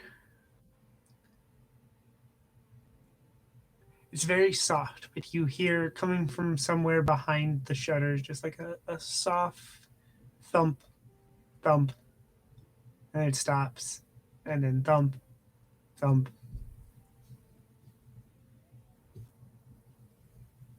I think that Eliza will just signal like that there's something behind there. And she'll kind of go into position. I feel like this group has done this a few times, so she takes her normal spot at the ready. Um, Eliza's definitely protective. She doesn't want anyone else to get into harm's way if she can at least help it. So she'd maybe, if Chase or Kia wanted, kind of like show like, hey, open the words. It's not a curtain. There's a better word for this that I can't think of. The shutters. shutters. Thank you. The shutters and basically have at least like one of them on point and another she would try to at least be the one to stab first in case it would try to lunge or anything, but to have someone as backup. She's definitely putting her body in front to make sure that Chase and Kia are safe. I think Kia is going to check the shutters because they are closed. If we have been here before, do we know that it is locked? Yes. Like, are they locked in? Yep, they're locked. I will say you could have easily brought some sort of tool, like a little crowbar or something, because you do currently live in a hardware store, so a tool like that wouldn't be, especially having known that they were locked, it wouldn't be too far of a realm for you to have known to bring that. Well, Kia has a spear that they can lunge it through the moment that it's up. So maybe they nod to Chase to see if they want to. Yeah, as soon as he's given any kind of directive, he'll just grab the crowbar and go and try and it's a mix of like as quietly as possible, but I also want to like be strong enough to actually do it. So I think when he first goes and like tries, it's like very weak because he's really trying not to make any noise, and then realizes that that's not gonna work. He actually needs to like put some force behind it. And I'm not sure, Sophia, do you want me to roll force? Yeah, I was just about to say roll for it. No, I said that word on purpose. I looked at my stat sheet. I know what I have on here. Okay. Do we have any stress, or are we fine? You are fine right now. Okay, cool. No successes on that. You are do you want to push? I guess that's a question I can ask. Do you want to push? You take stress and then you describe what you do to what extra you do to like force this out. Sure. Okay. Why not? I think I already kind of described it. Of like, he tries it once, realizes he's not really putting a lot into it, and then realizes that the risk, like, he's gonna risk making noise, I think, now. By kind of getting into a better position to actually, he was a football player, like, he has a decent amount of strength, and he's gonna try one more time, this time really going for it, and knowing again, yeah, there's a risk of noise, but I need to assign one of these to be my stress die before I roll them. So I'm gonna say it's gonna be this one. Okay. The stress die only is a problem if it rolls a 1, right? Correct. Okay, stress die is a 3, so no problem, and 1 success. Okay. So with that extra effort, it's not quiet, right? There's like a screech of metal on metal as it gives way. A lot of these locks are, if you are really determined to get in for most things, like you can get in. They're meant to deter people who aren't going to try that hard, right? A lot of times. So with that metal screech, the shutter, rolls up. Um, there are on the other side there are 2 walkers. One is trapped and trying to get out from underneath a shelf that fell over, and every time it moves, that's the thumping noise. And as the shutter rolls up, the other one that is not trapped turns and immediately starts coming at this open window. So everyone take stress for encountering walkers.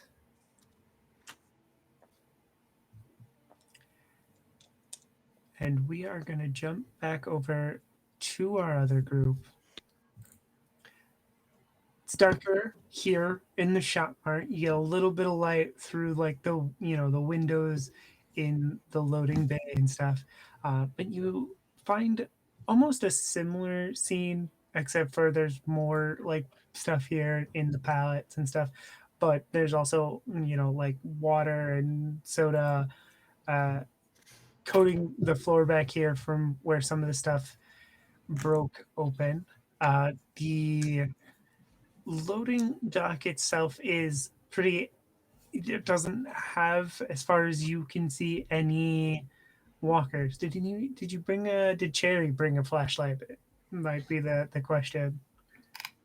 Yes, Cherry would bring. It's probably not like a big light, but it's probably I don't know. It's bigger than a pen light, but not as big as like a proper flashlight. Where if I was running an op, I'd have a big flashlight. But there's like maybe one of those like little flashlights that they're usually like $5 up by the counter type thing. I think. I mean, I don't know how much it was back in the day, but I think it's like, you have the big like 6D battery mag lights from back in the day, and they had different sizes. So I think it's like a smaller mag light. So it's still got Okay. the metal aluminum body and like, but it's small enough to not be a hassle. Something like this. Similar, yeah. Okay. Yeah. I know what you're talking about. Okay. So you shine it around. The pallets aren't very helpful to you unless you have the time and resources to move them around and open them up. And without the equipment, which you don't have, and with all the walkers out there, you don't have the time to sit here and pick apart the pallets. Um, but moving out, in towards the to the door to like look out into the rest of the shop, which is pretty dark. You do see that like most of the walkers are at the front of the store, right?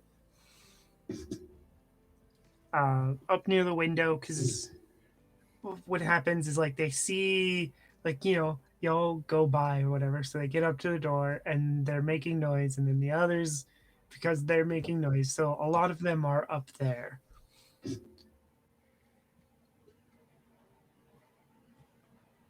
And Harley, who's I almost forgot was also with you, walks up and is okay. What's the plan? Are we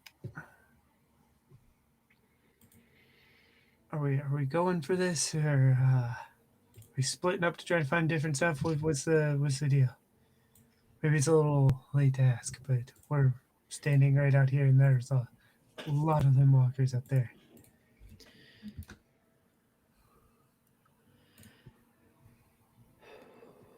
Are there other doors in this loading dock that might say like employees only or?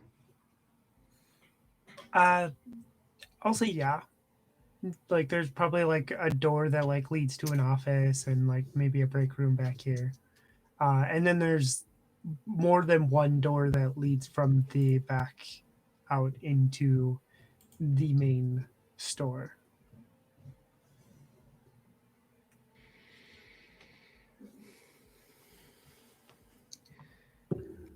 I mean, my gut's telling me that we don't want to split up down to 2 and 2. That just it's bad enough that we had to go and do 2 runs at the same time and put more people in danger. I mean, I think we should try and head for canned goods, because at this point, I mean, Marisol, you might know better, but I don't know what would still be frozen unless it was close enough to an edge to like be frozen from the winter. It's not like any of the freezers had power all winter, probably. And worst case, what good is ammo if we don't have any food? Like, we'll starve to death. So I think that's the first call. Okay. Sounds good. Yeah. Do you just want to take the other door over there then? Yeah. Should we have like one of us or maybe 2 of us? I just for like the sake of distraction, kind of just start banging on it to draw whoever is listening, and we just go the other way.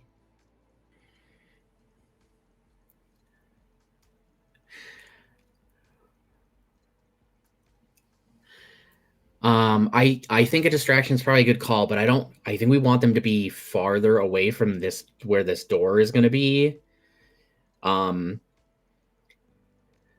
So I haven't been in a shop mart style store in a while, but I do currently work in a grocery store that has a pharmacy, and I've been in the back. So I think what I would like to do is, because there should be a door from the back into like the deli. And so I want to take and find something that we can push the like swing doors open in the deli, and we can chuck something really far to try and get it to make noise way over there while we go the other direction.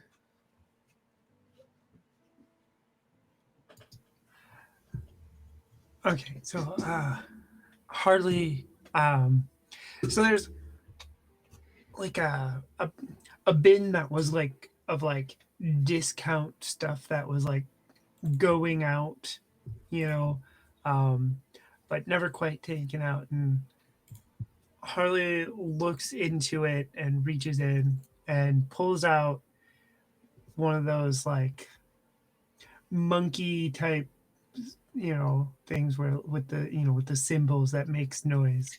And would this work? Yeah. I mean, if you wind it up but hold it so it doesn't go off till you let go, and then I'll push the door open and you just chuck it down, into the deli bakery section as far as you can, and then we'll head to the grocery where like the canned, more stable goods would be. Okay. Yeah, got it. Let's do that.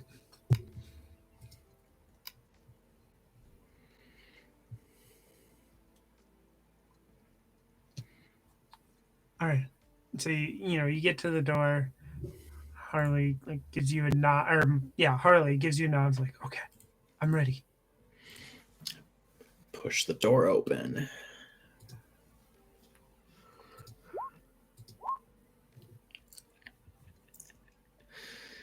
Whoa. Ooh. Okay, so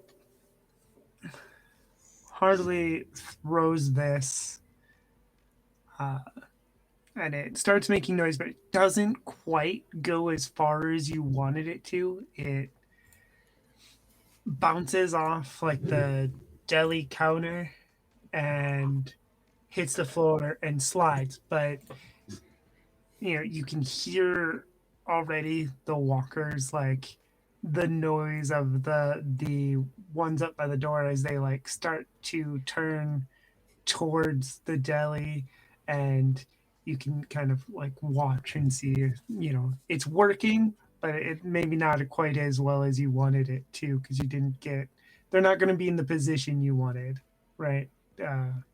But you have successfully got a distraction. I mean, it definitely is not worth going out there to get it to go further, because that just puts us, over the other side of the counter in danger. So I think we just deal with the way it is, and I let the door close quiet. I slowly let the door swing back so it's quiet, and we try and head off in the other direction towards the what else there is. All right. Roll stealth as you go out, onto the floor. I wanted I'm going to do it. I'm going to give it for the distraction. I'm going to give you an extra dice on the roll, right? So go ahead and add a bonus. For everybody? Yep, for everybody rolling. And we're still rolling stress. Which is just that extra dice, right? Yep. Okay.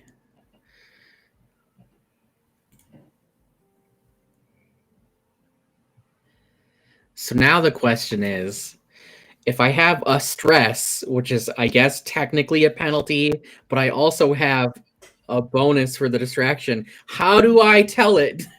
There's two different, because the box is just Yeah, I don't know. Just add 2 bonus dice, and if it will take one of them as stress and one of them as not. okay.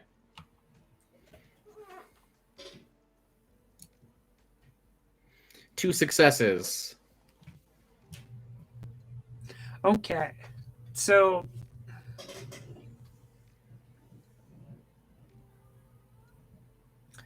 Jay, this is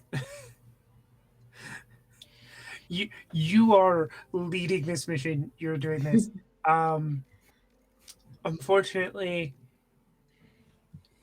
everyone else isn't quiet. You keep them mostly quiet, but everyone else isn't as good at this stuff as you. With the distraction, it's not like a total mess up. You're not in too much trouble, but you do maybe gain a little bit of walker attention as you go out, just a little bit, nothing too dangerous. And if you really really wanted to, you could possibly take them out quietly if you're worried about it.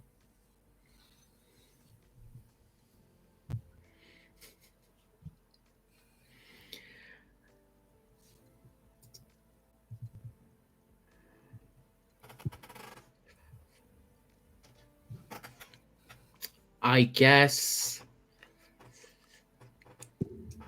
we gain their attention, but are they gonna be like in our way in the direction we're trying to go, or are they gonna end up behind us?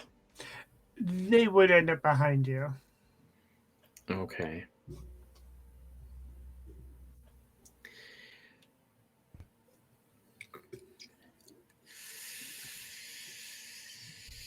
Ooh, shit, I don't know.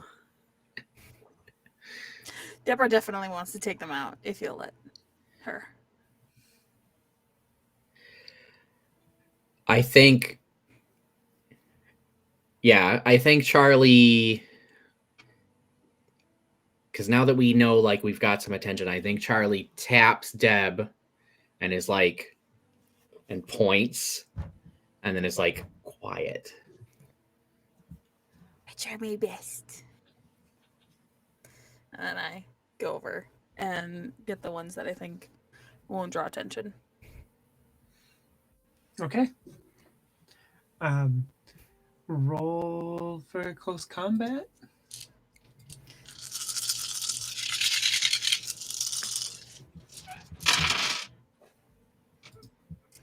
Two successes.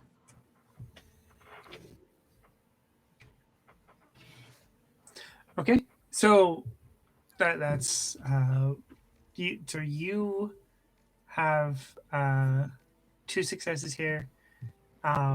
Is anybody else like going after? We'll say there's like 2 or 3 that have noticed. Not a whole lot, but more than you worry. Otherwise, I'd say Debbie, you could take out a few of them here right now with 2 successes. And Harley in the dark misses his first strike, but does take one of them down as well. I think that's good. I mean, definitely knowing that Marisol isn't as much as a fighter as maybe the rest of us are, and I don't want to like have 3 of the 4 of us over there while Marisol's back here. So as long as things look clear now, we'll let it stand. Okay. So you make your way over to the canned goods, and there's a surplus of canned goods. There's other foods that are probably, I mean, they're probably past their best buy date, but they're still good to eat, right? Like there's bags of chips and stuff that you may not want to take because they're going to be loud and crinkly, but there's um, probably some like little Debbie snacks and stuff. Not maybe the most nutritious, but in your situation, calories are calories. So, what are you grabbing canned goods first? Yes. We're gonna grab canned goods first, and then if dry pastas are around, like the canned goods, then we'll get those second. Is there anything you're prioritizing with the canned goods? Are you like veggies, beans, fruits? Veggies and beans. Okay. So you start filling up packs full of veggies and beans. Um, While this is happening, I just wanted to say that I'm not helping grab anything from the shelves. I've given my backpack, but I'm just watching to make sure that no walkers are coming to our aisle. okay. Yeah. Um, so everyone starts filling up these backpacks. Do find some dried pasta as well, and get that in there. Um, Harley also in his bag like some of them like instant meals where they're like just need like a little bit of water and they're ready to go, and Mhm. stuffs a couple of those in his pack.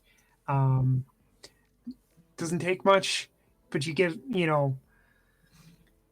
if you stretch it right, a couple weeks worth of food. Um, in a few backpacks. After I think that we have, you know, the an amount of food for a couple weeks, I will signal that we can move on.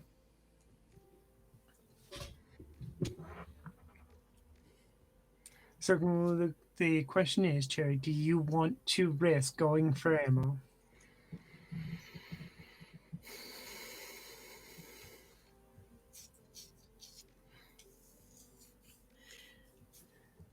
Well,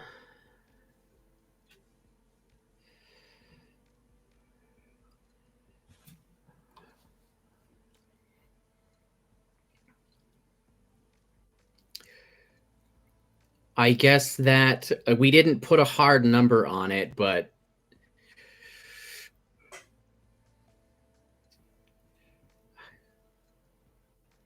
I feel like we're pretty down. And I know, like, even though Cherry's the one who maybe carries their firearm on them the most often, we probably have. I mean, it's Wisconsin. We probably have more guns at the Haven. So, I mean, guns aren't the best when it comes to walkers, maybe, but people are hard to predict and people are more worried about guns. So, unfortunately, I think it's probably worth it. Okay. You head over there.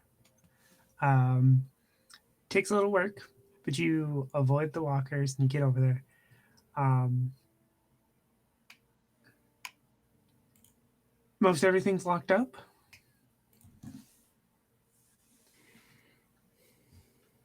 but I mean, you can maybe, if you search, maybe you can find the keys, or you can find another way to get in. Of course, smashing it open is always an option, but maybe not the best one.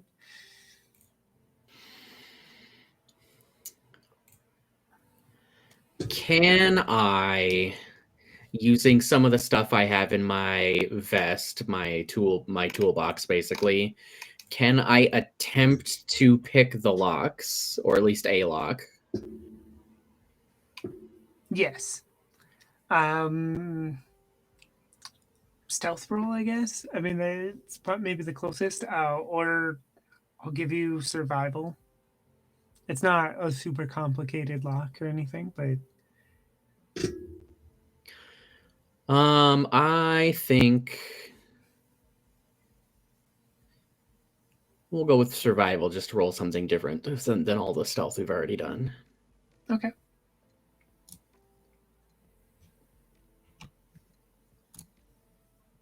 2 successes. Okay.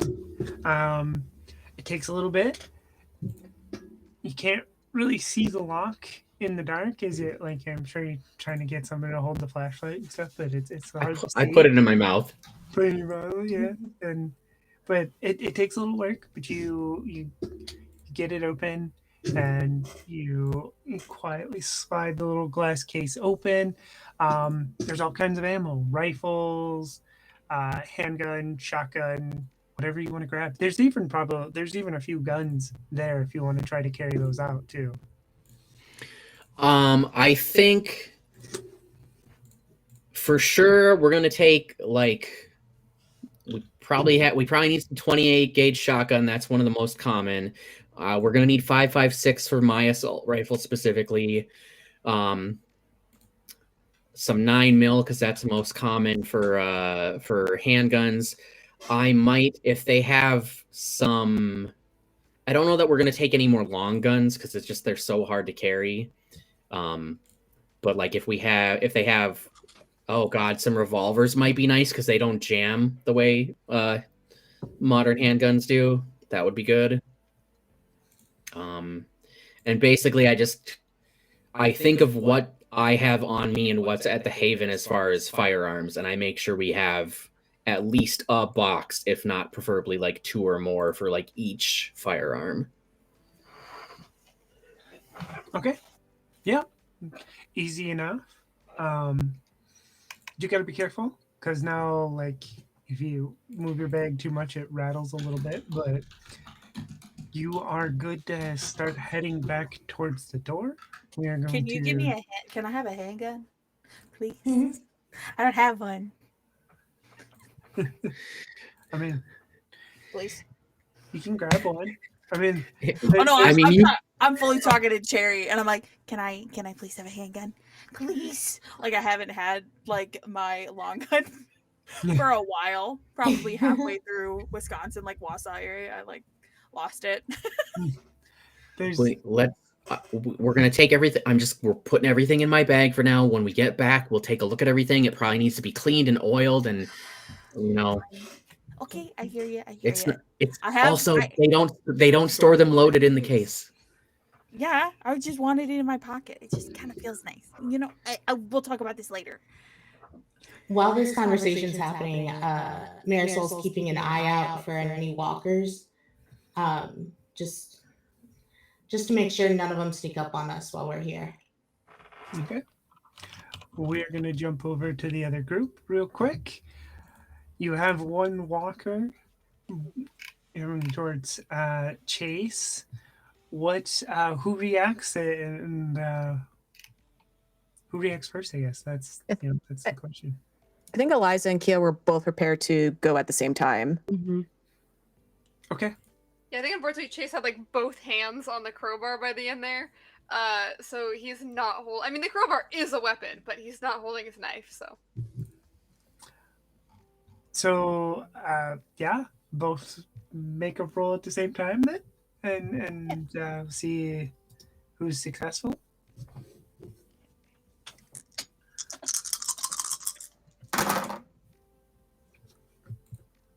All right, I got 1 success for Kia.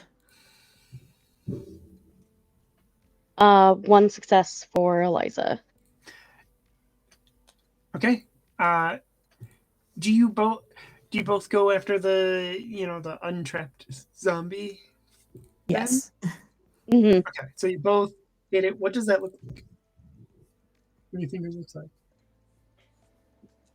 I feel like in a standard spear position, we're ready like to put our full bodies into it the second that those shutters start coming up. And we're on either side of Chase at this point, sort of doing a double like arrow into it. It's like the Azir fight stance. The 2 spears just at the ready.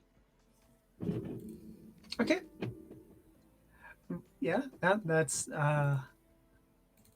awesome. So you get that. You take this one down.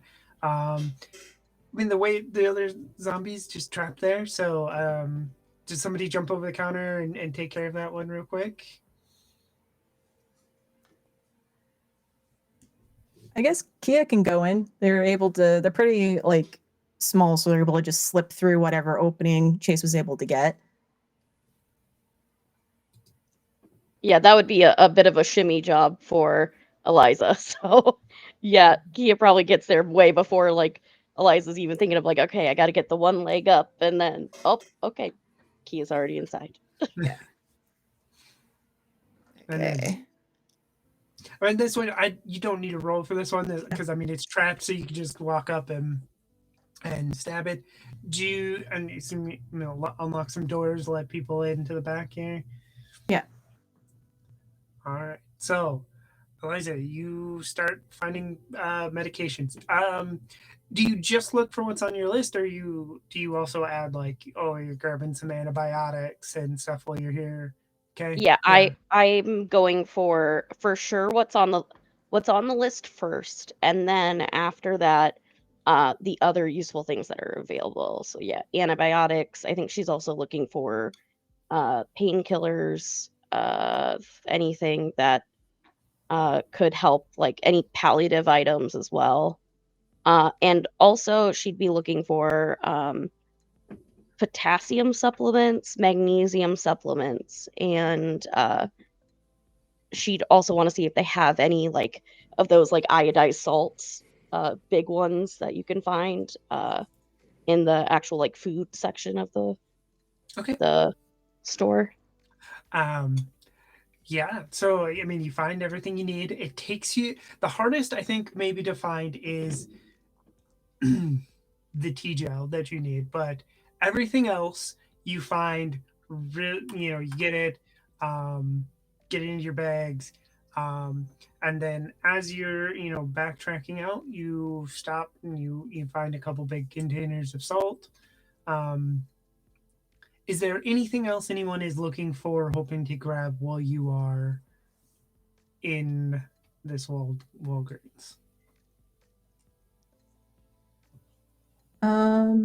I think Kia's just going to scavenge for anything that could be a possible use, like even if it's like cleaning supplies, because keeping clean spaces is good for health as well. Anything for bug bites or bug repellent, being out in nature, especially now that winter is disappearing, they'd be worried about ticks and stuff, which could be very bad. Um, and then if they're able to scrap up anything that we may have just completely missed, that's what they're going to be doing. Okay. Um, so you find some bug spray, some just a couple cans of that, some sunscreen, a couple of bottles of like Gatorade or Powerade, something like that, right? Where that are still intact. Um, there's not a lot left, but you find a little bit. Does Chase look for anything? Yeah, I think at the beginning, Chase is like, again, just kind of like looking over Eliza's shoulder, like trying to make note of like how to recognize and how to find all of this stuff in case he ever, like, he's hoping that he never needs to do this alone, but just in case, there's a lot of names of a lot of different medicines. And then there's the name and then there's the generic, and he doesn't know what any of that means. So he's kind of like following along, I think, and like trying to learn and trying to be helpful in like the back in the pharmacy area. And then I think as they're leaving, it's very silly, but they're at a pharmacy, and by this point, after it's been many, many months, like he's got like shoulder length, like kind of curly hair, and the very ends of it are still blue, like very, very faded, but just like very, very light blue. And he wants to grab like a thing of hair dye so he can dye it more blue so it matches. He could just cut off the ends. They don't look good. The color's not great anymore, but he likes it long, and he doesn't get out very much. So he figures that's not a thing that a lot of people would have taken in robbing a pharmacy over the years or like looting. So he's gonna go see if he can grab that. Yeah, there's plenty of hair dye. If you're specifically looking for blue in a place like this, it's not going to be good dye. It's like, I mean, it's your cheap box like splat dye that's going to be there. But you can, yeah, it's there. You can grab it. He's looking for any like bright, like he wants it to be bright, non-natural colors, basically. Maybe he'll branch out from the blue, but I don't think it really matters. I think all of them that are gonna be what he's looking for are gonna be that like bad, low quality. It's fine. Your hair care is not that important in the middle of the apocalypse, but important enough that while they're here, he will grab it.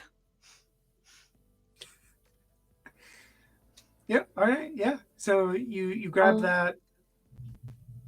Oh, I was just, in addition to the meds, Eliza's going to look for the to see if there's any seeds or flowers, something like like the little seed packets that you'll find every now and then at a store. And then there's also a second thing. Usually at the front of some of these stores, you'll have like almost like the wall of like gumball machines or other like cute little knick-knack toy things. She's specifically looking for something, and I'm gonna message you it later of what she's Okay. looking for. Okay. So yeah. I would say they're. What you find for seeds is mostly like the like little starter kits for like inside your house, right?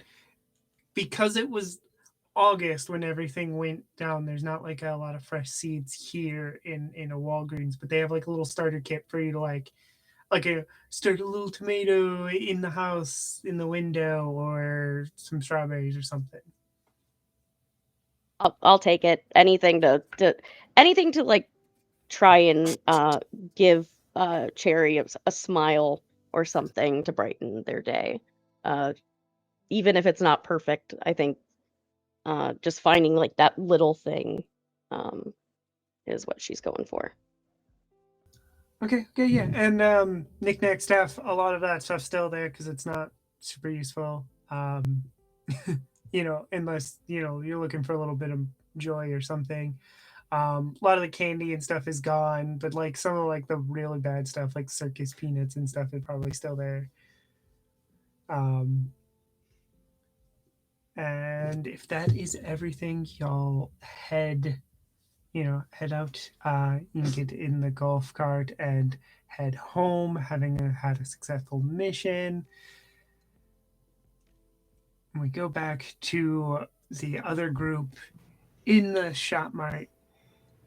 You're making your way back out the store.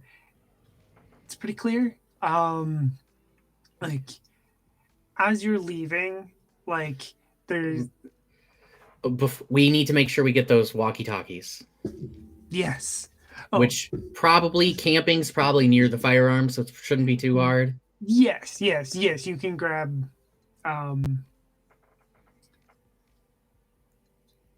There's probably some like cheap walkies in that tough plastic casing. There's a couple packages up in there, and a display of batteries as somewhere because oh hey, like you're buying walkies here, we'll put up a display of batteries so you Yep. impulse buy the batteries too. Yep. So there's you can grab those. And as we're leaving, Cherry hands Deborah a 9mm revolver.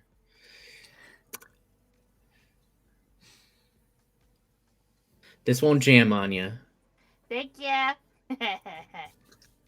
All right, you're slipping out the back way, right? And it's a little uncomfortable because like that bulk of walkers that was distracted by the little noisemaker are a little too close to the door for maybe comfort, but you can slip out.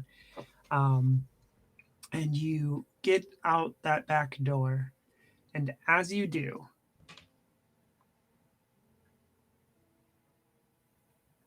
Marisol, you kind of hear this first, right?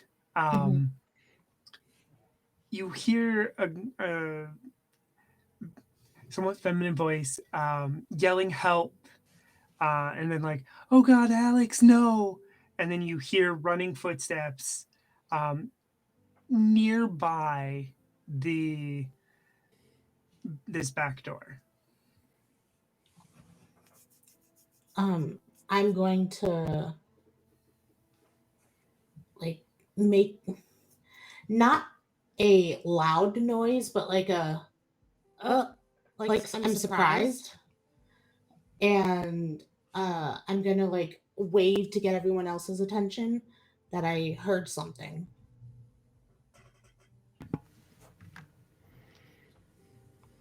I read back to you immediately because you're my 6.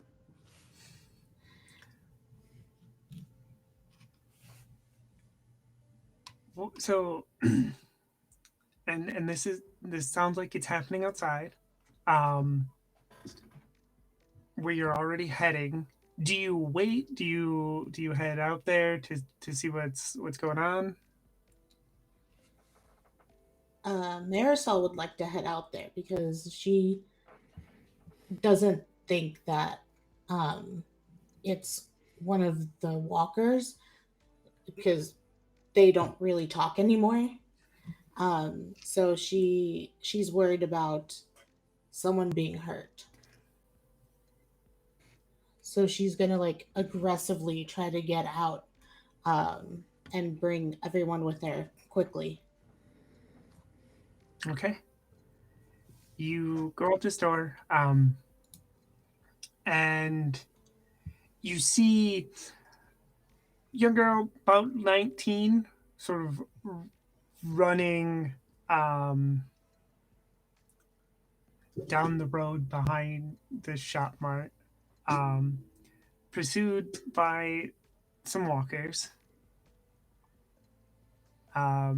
You can see that like she had two companions with her because she like there were like more walkers were chasing her, but now they're uh, munching on her companions instead, and is she's not paying attention where she's going. She's just kind of running, and I would say there's maybe four walkers currently somewhat close to her, but if she keeps running, she's eventually going to put ground between her and them. Um, did Cherry and Harley and Deborah come out with me? Yes. Yeah, we were all on our way outside. Yeah. Then I'm going to drop my machete and get out my bow and a few arrows I have and try to shoot at a walker to at least give her more of a chance. Okay. Roll ranged combat.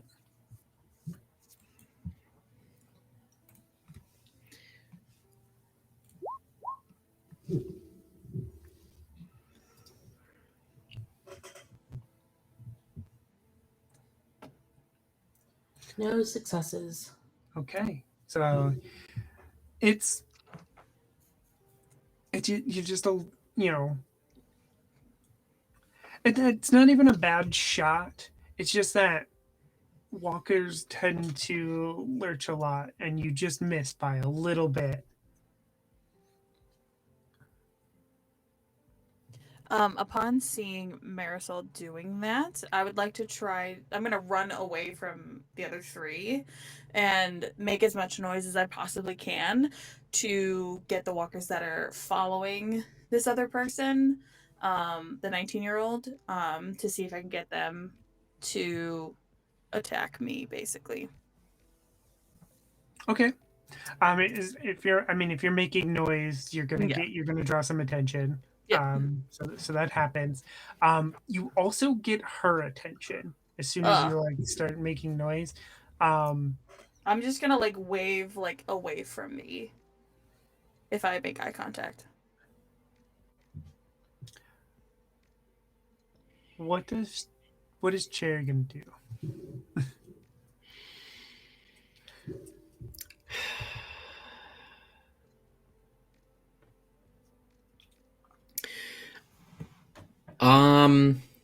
That's a good question. Are all of the zombies that were following this other person eating their friends now, or are there some that are still chasing her? There's still some chasing her, and a couple are now turned to go after Deborah.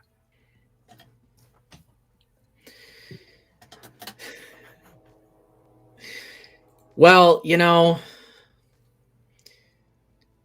what's a TTRPG without making bad choices? Cherry pulls out their assault rifle Okay. and will shoot at the walkers. Okay.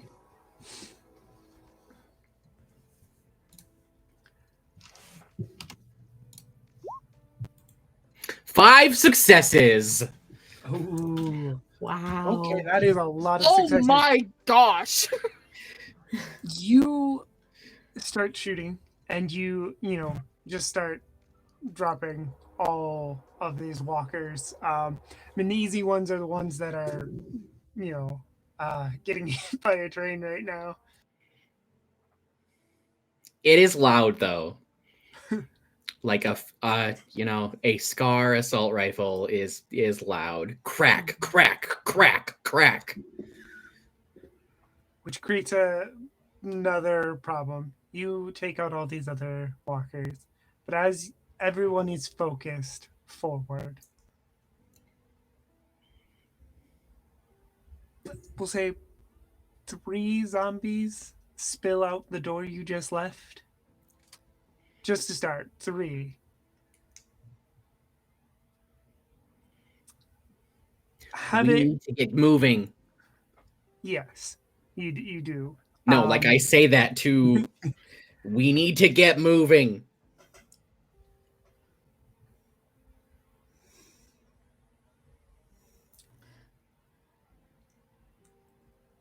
Gab, get this person. I'm just gonna yell at Marisol that I'm gonna be there 6. So they are gonna be ahead of me, and I'm just gonna keep looking back.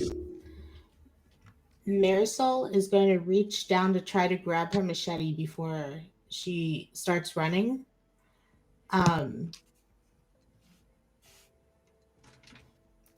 Knowing she's the closest to the doors, because she ran out and then shot her bow and arrow, and then Deborah moved away from the group. And Harley would have also moved forward before Cherry started shooting, because Harley's close combat. He starts moving forward, then Cherry steps up and takes everything out before he does anything.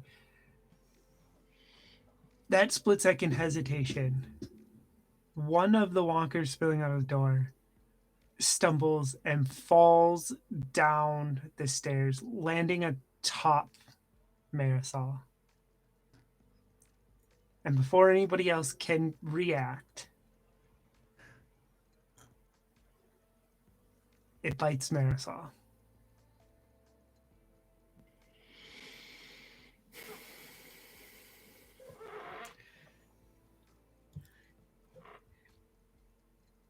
Can I react now? Yes. Okay. Yes, you can react now.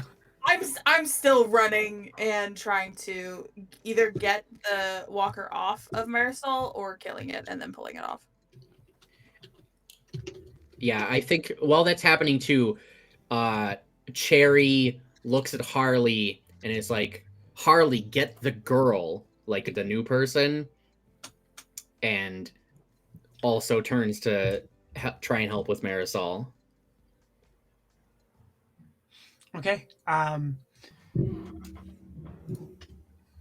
Given where we are with time, this all happens really quick. You can, you start stabbing walkers, right?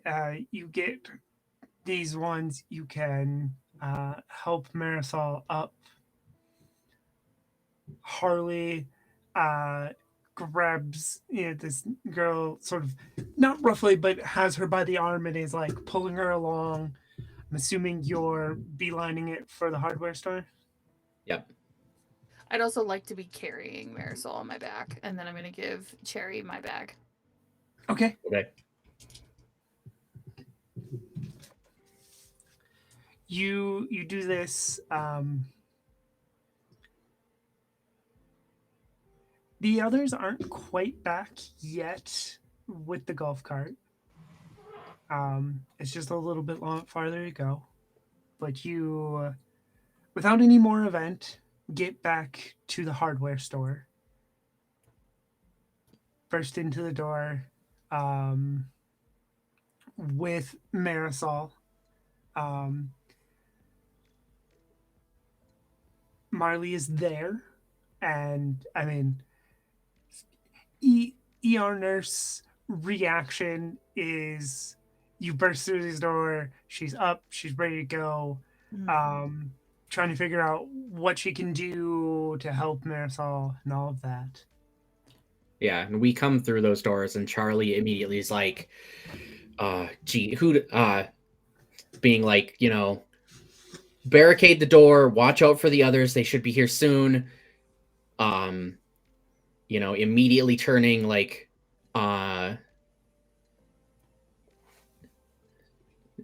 sit the new person down, check her over. Marley, Marisol was bitten. Like, it just giving all the details, like marching through everything that needs to be said and done to make sure things are being on top of. Marley doesn't hesitate. She, gets to work right away, doing what she can, which is like first stopping the bleeding, figuring out where to go from there. Maybe 5-10 minutes later, the cart pulls up with Chase, Kia, and Eliza. We would have been able to hear the assault rifle go off, right? Yes. Yeah, Eliza is like running, absolutely running. Like the golf cart hasn't even parked, and she's hopping off of it. Where did Marisol get bit? Probably on her shoulder. I think the entire time that Marley is working on Marisol, all Deborah can say is, I can just cut it off. I'll just cut it off. Like, it'll just be so easy, right? Right? Like, I can just, like, stop it, and then it'll be okay. And then Marisol will be okay, right? I can just, like, cut it off. I can just chop off the arm, and it'll be okay. Right? Right? Marley's like, please, somebody I need space. Somebody please get her away from me. As Eliza, you running, burst in through the door. I just kind of look, and I am looking for red hair. I am just praying that red hair is not lying down on that table, and I'm scanning, and I see it, and there's just, okay, we had our time to freak out, now we're going into action, and then I see it's Mirzal, and I'm just devastated. And Eliza is just immediately going into action mode, like feelings turned off, just anything that Marley needs help with, she is the right hand, ready to go. And she's also going to open up her backpack that has all the things that they collected, just ready.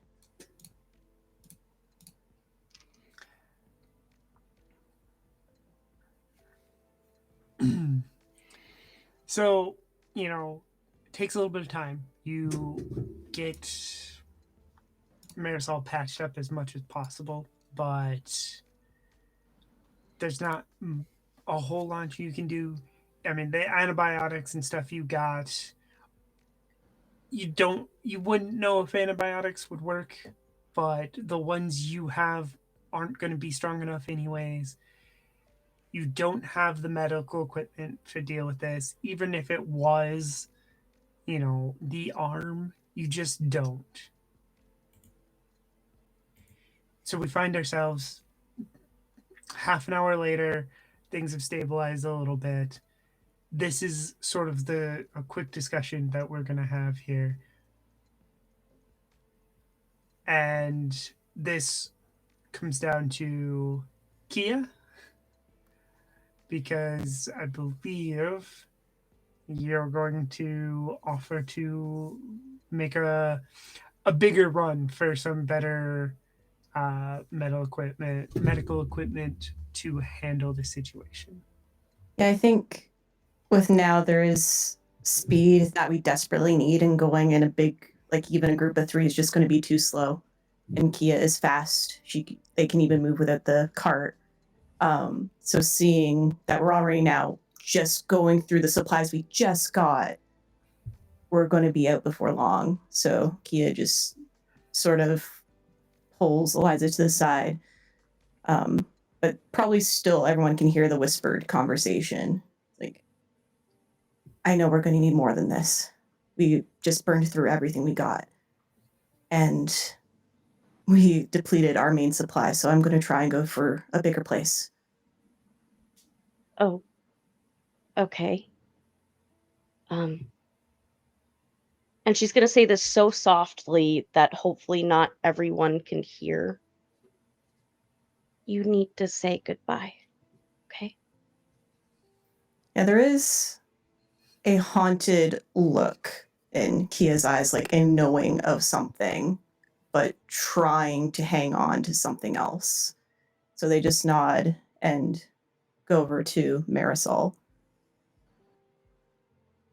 Hey. Hi. I'm going to go and try and get more supplies as fast as I possibly can. You hold on, okay? I'll try. Kia sort of just awkwardly nods and stands there for a moment. The soup was really good. And then they start resituating themselves.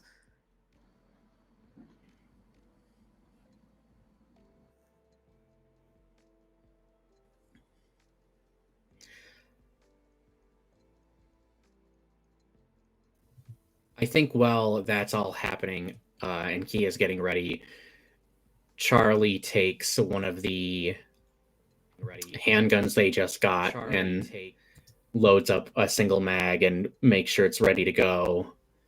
And right as Kia's getting ready to leave, they're like about to step out the door.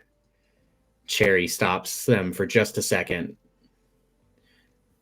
And in one hand is a loaded 9mm pistol, just in case. And in the other hand is a Hostess cupcake. Stay safe. Come back. Yeah. And they put the gun in a proper spot and kind of smile a little bit at the hostess. They do show they plucked one of the like little spray cans from the hardware store. It's like, I'm going to mark any building just in case anyone tries to come after me if I take too long. I'll try and mark the ones I've been at. And it's going to be just like this circle with a little cross. That way you know I've been there and that it has been depleted for our resources. Good plan. All right. Everyone stay safe. I'll try and be as quick as I can. And that is where we're going to end for tonight. All right, folks. Thank you so much for joining us. We're going to do our outros real quick, starting with Me. yes. Thank you. Are we saying one thing that we're doing right now for the folks watching us to catch us at?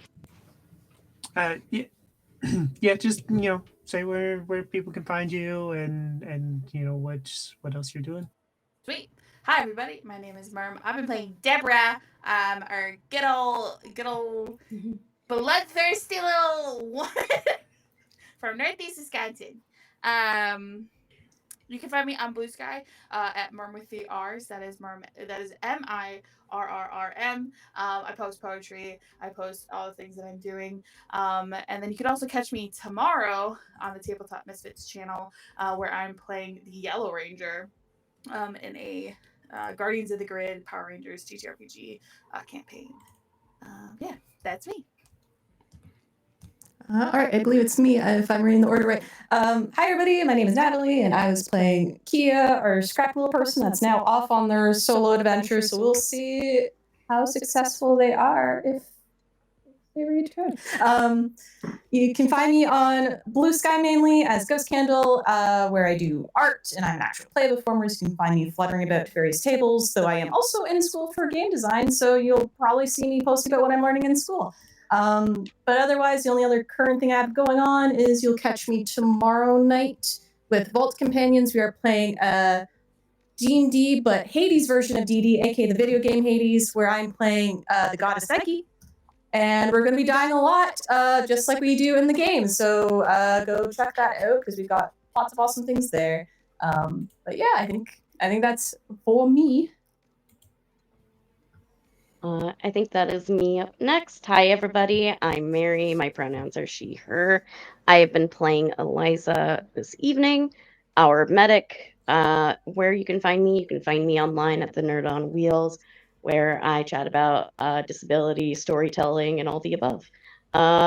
You can also find me this Tuesday over on Other Doc on Twitch, where we are having our season finale of Lords of Gossamer and Shadow. If you like multiverse adventures, we are queuing up for a grand finale where worlds are going to be at stake. And also, it is just the week of all of the big episodes, because then the next day you can find me over on Enchanting Sorcery Productions for Fandelver and Below Halia's Harriers, where we are gearing up for the Battle of Phandalin. Fascist government's trying to take over the little village that we call home, and we got to defend it. If you would like to see what happens when you make a giant Molotov cocktail situated on a wagon, go ahead and check that out this Wednesday. And check my Blue Sky for other upcoming projects. Hi, I'm Lisa, Bonita Lisa on Blue Sky and Twitch and various other platforms. I played Marisol tonight, and it was really great. Very emotional already. And you can usually find me flitting around some actual play tables, but that's me. Hey everybody, my name is Quinn. I use any and all pronouns. Tonight I have been playing Chase, who uses he, him pronouns, and he is doing his very best. You can also find me on Blue Sky at QuinnBeckham27. I also float around a bunch of different actual play channels, do a bunch of different things. Actually, the next place you will find me will be back here next weekend, both for this game on Saturday night and then again on Sunday for a game I will be running for our Thirsty Sword Lesbians Anthology Oops All Ace with, some other people who are at the stable. So you can catch me doing that and check my Blue Sky for all of the other random things that I'm doing. All right, I think that means it's my turn. I'm Cass. You can find me on Blue Sky. This is the only thing I'm doing actual play-wise right now at the moment. But if you wanna, you can check out my my itch.io page for some games I've written and a sad vampire short story. If you are down with that kind of thing. I've been playing Cherry, she, they.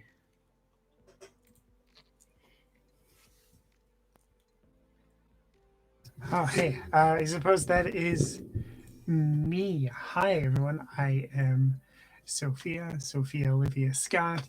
On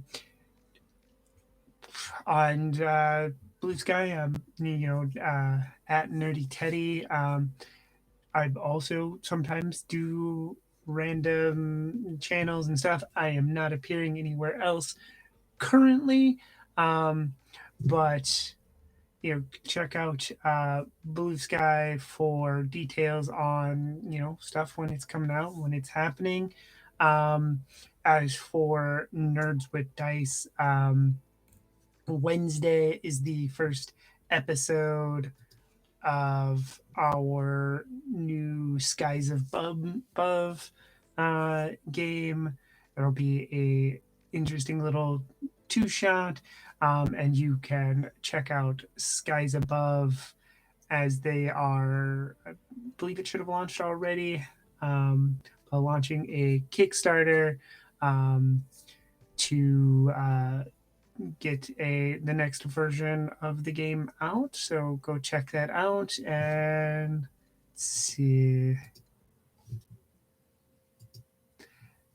I don't think we're gonna raid anybody because I'm not finding anybody. Kind of struck out there, but go out and have a good night, everybody.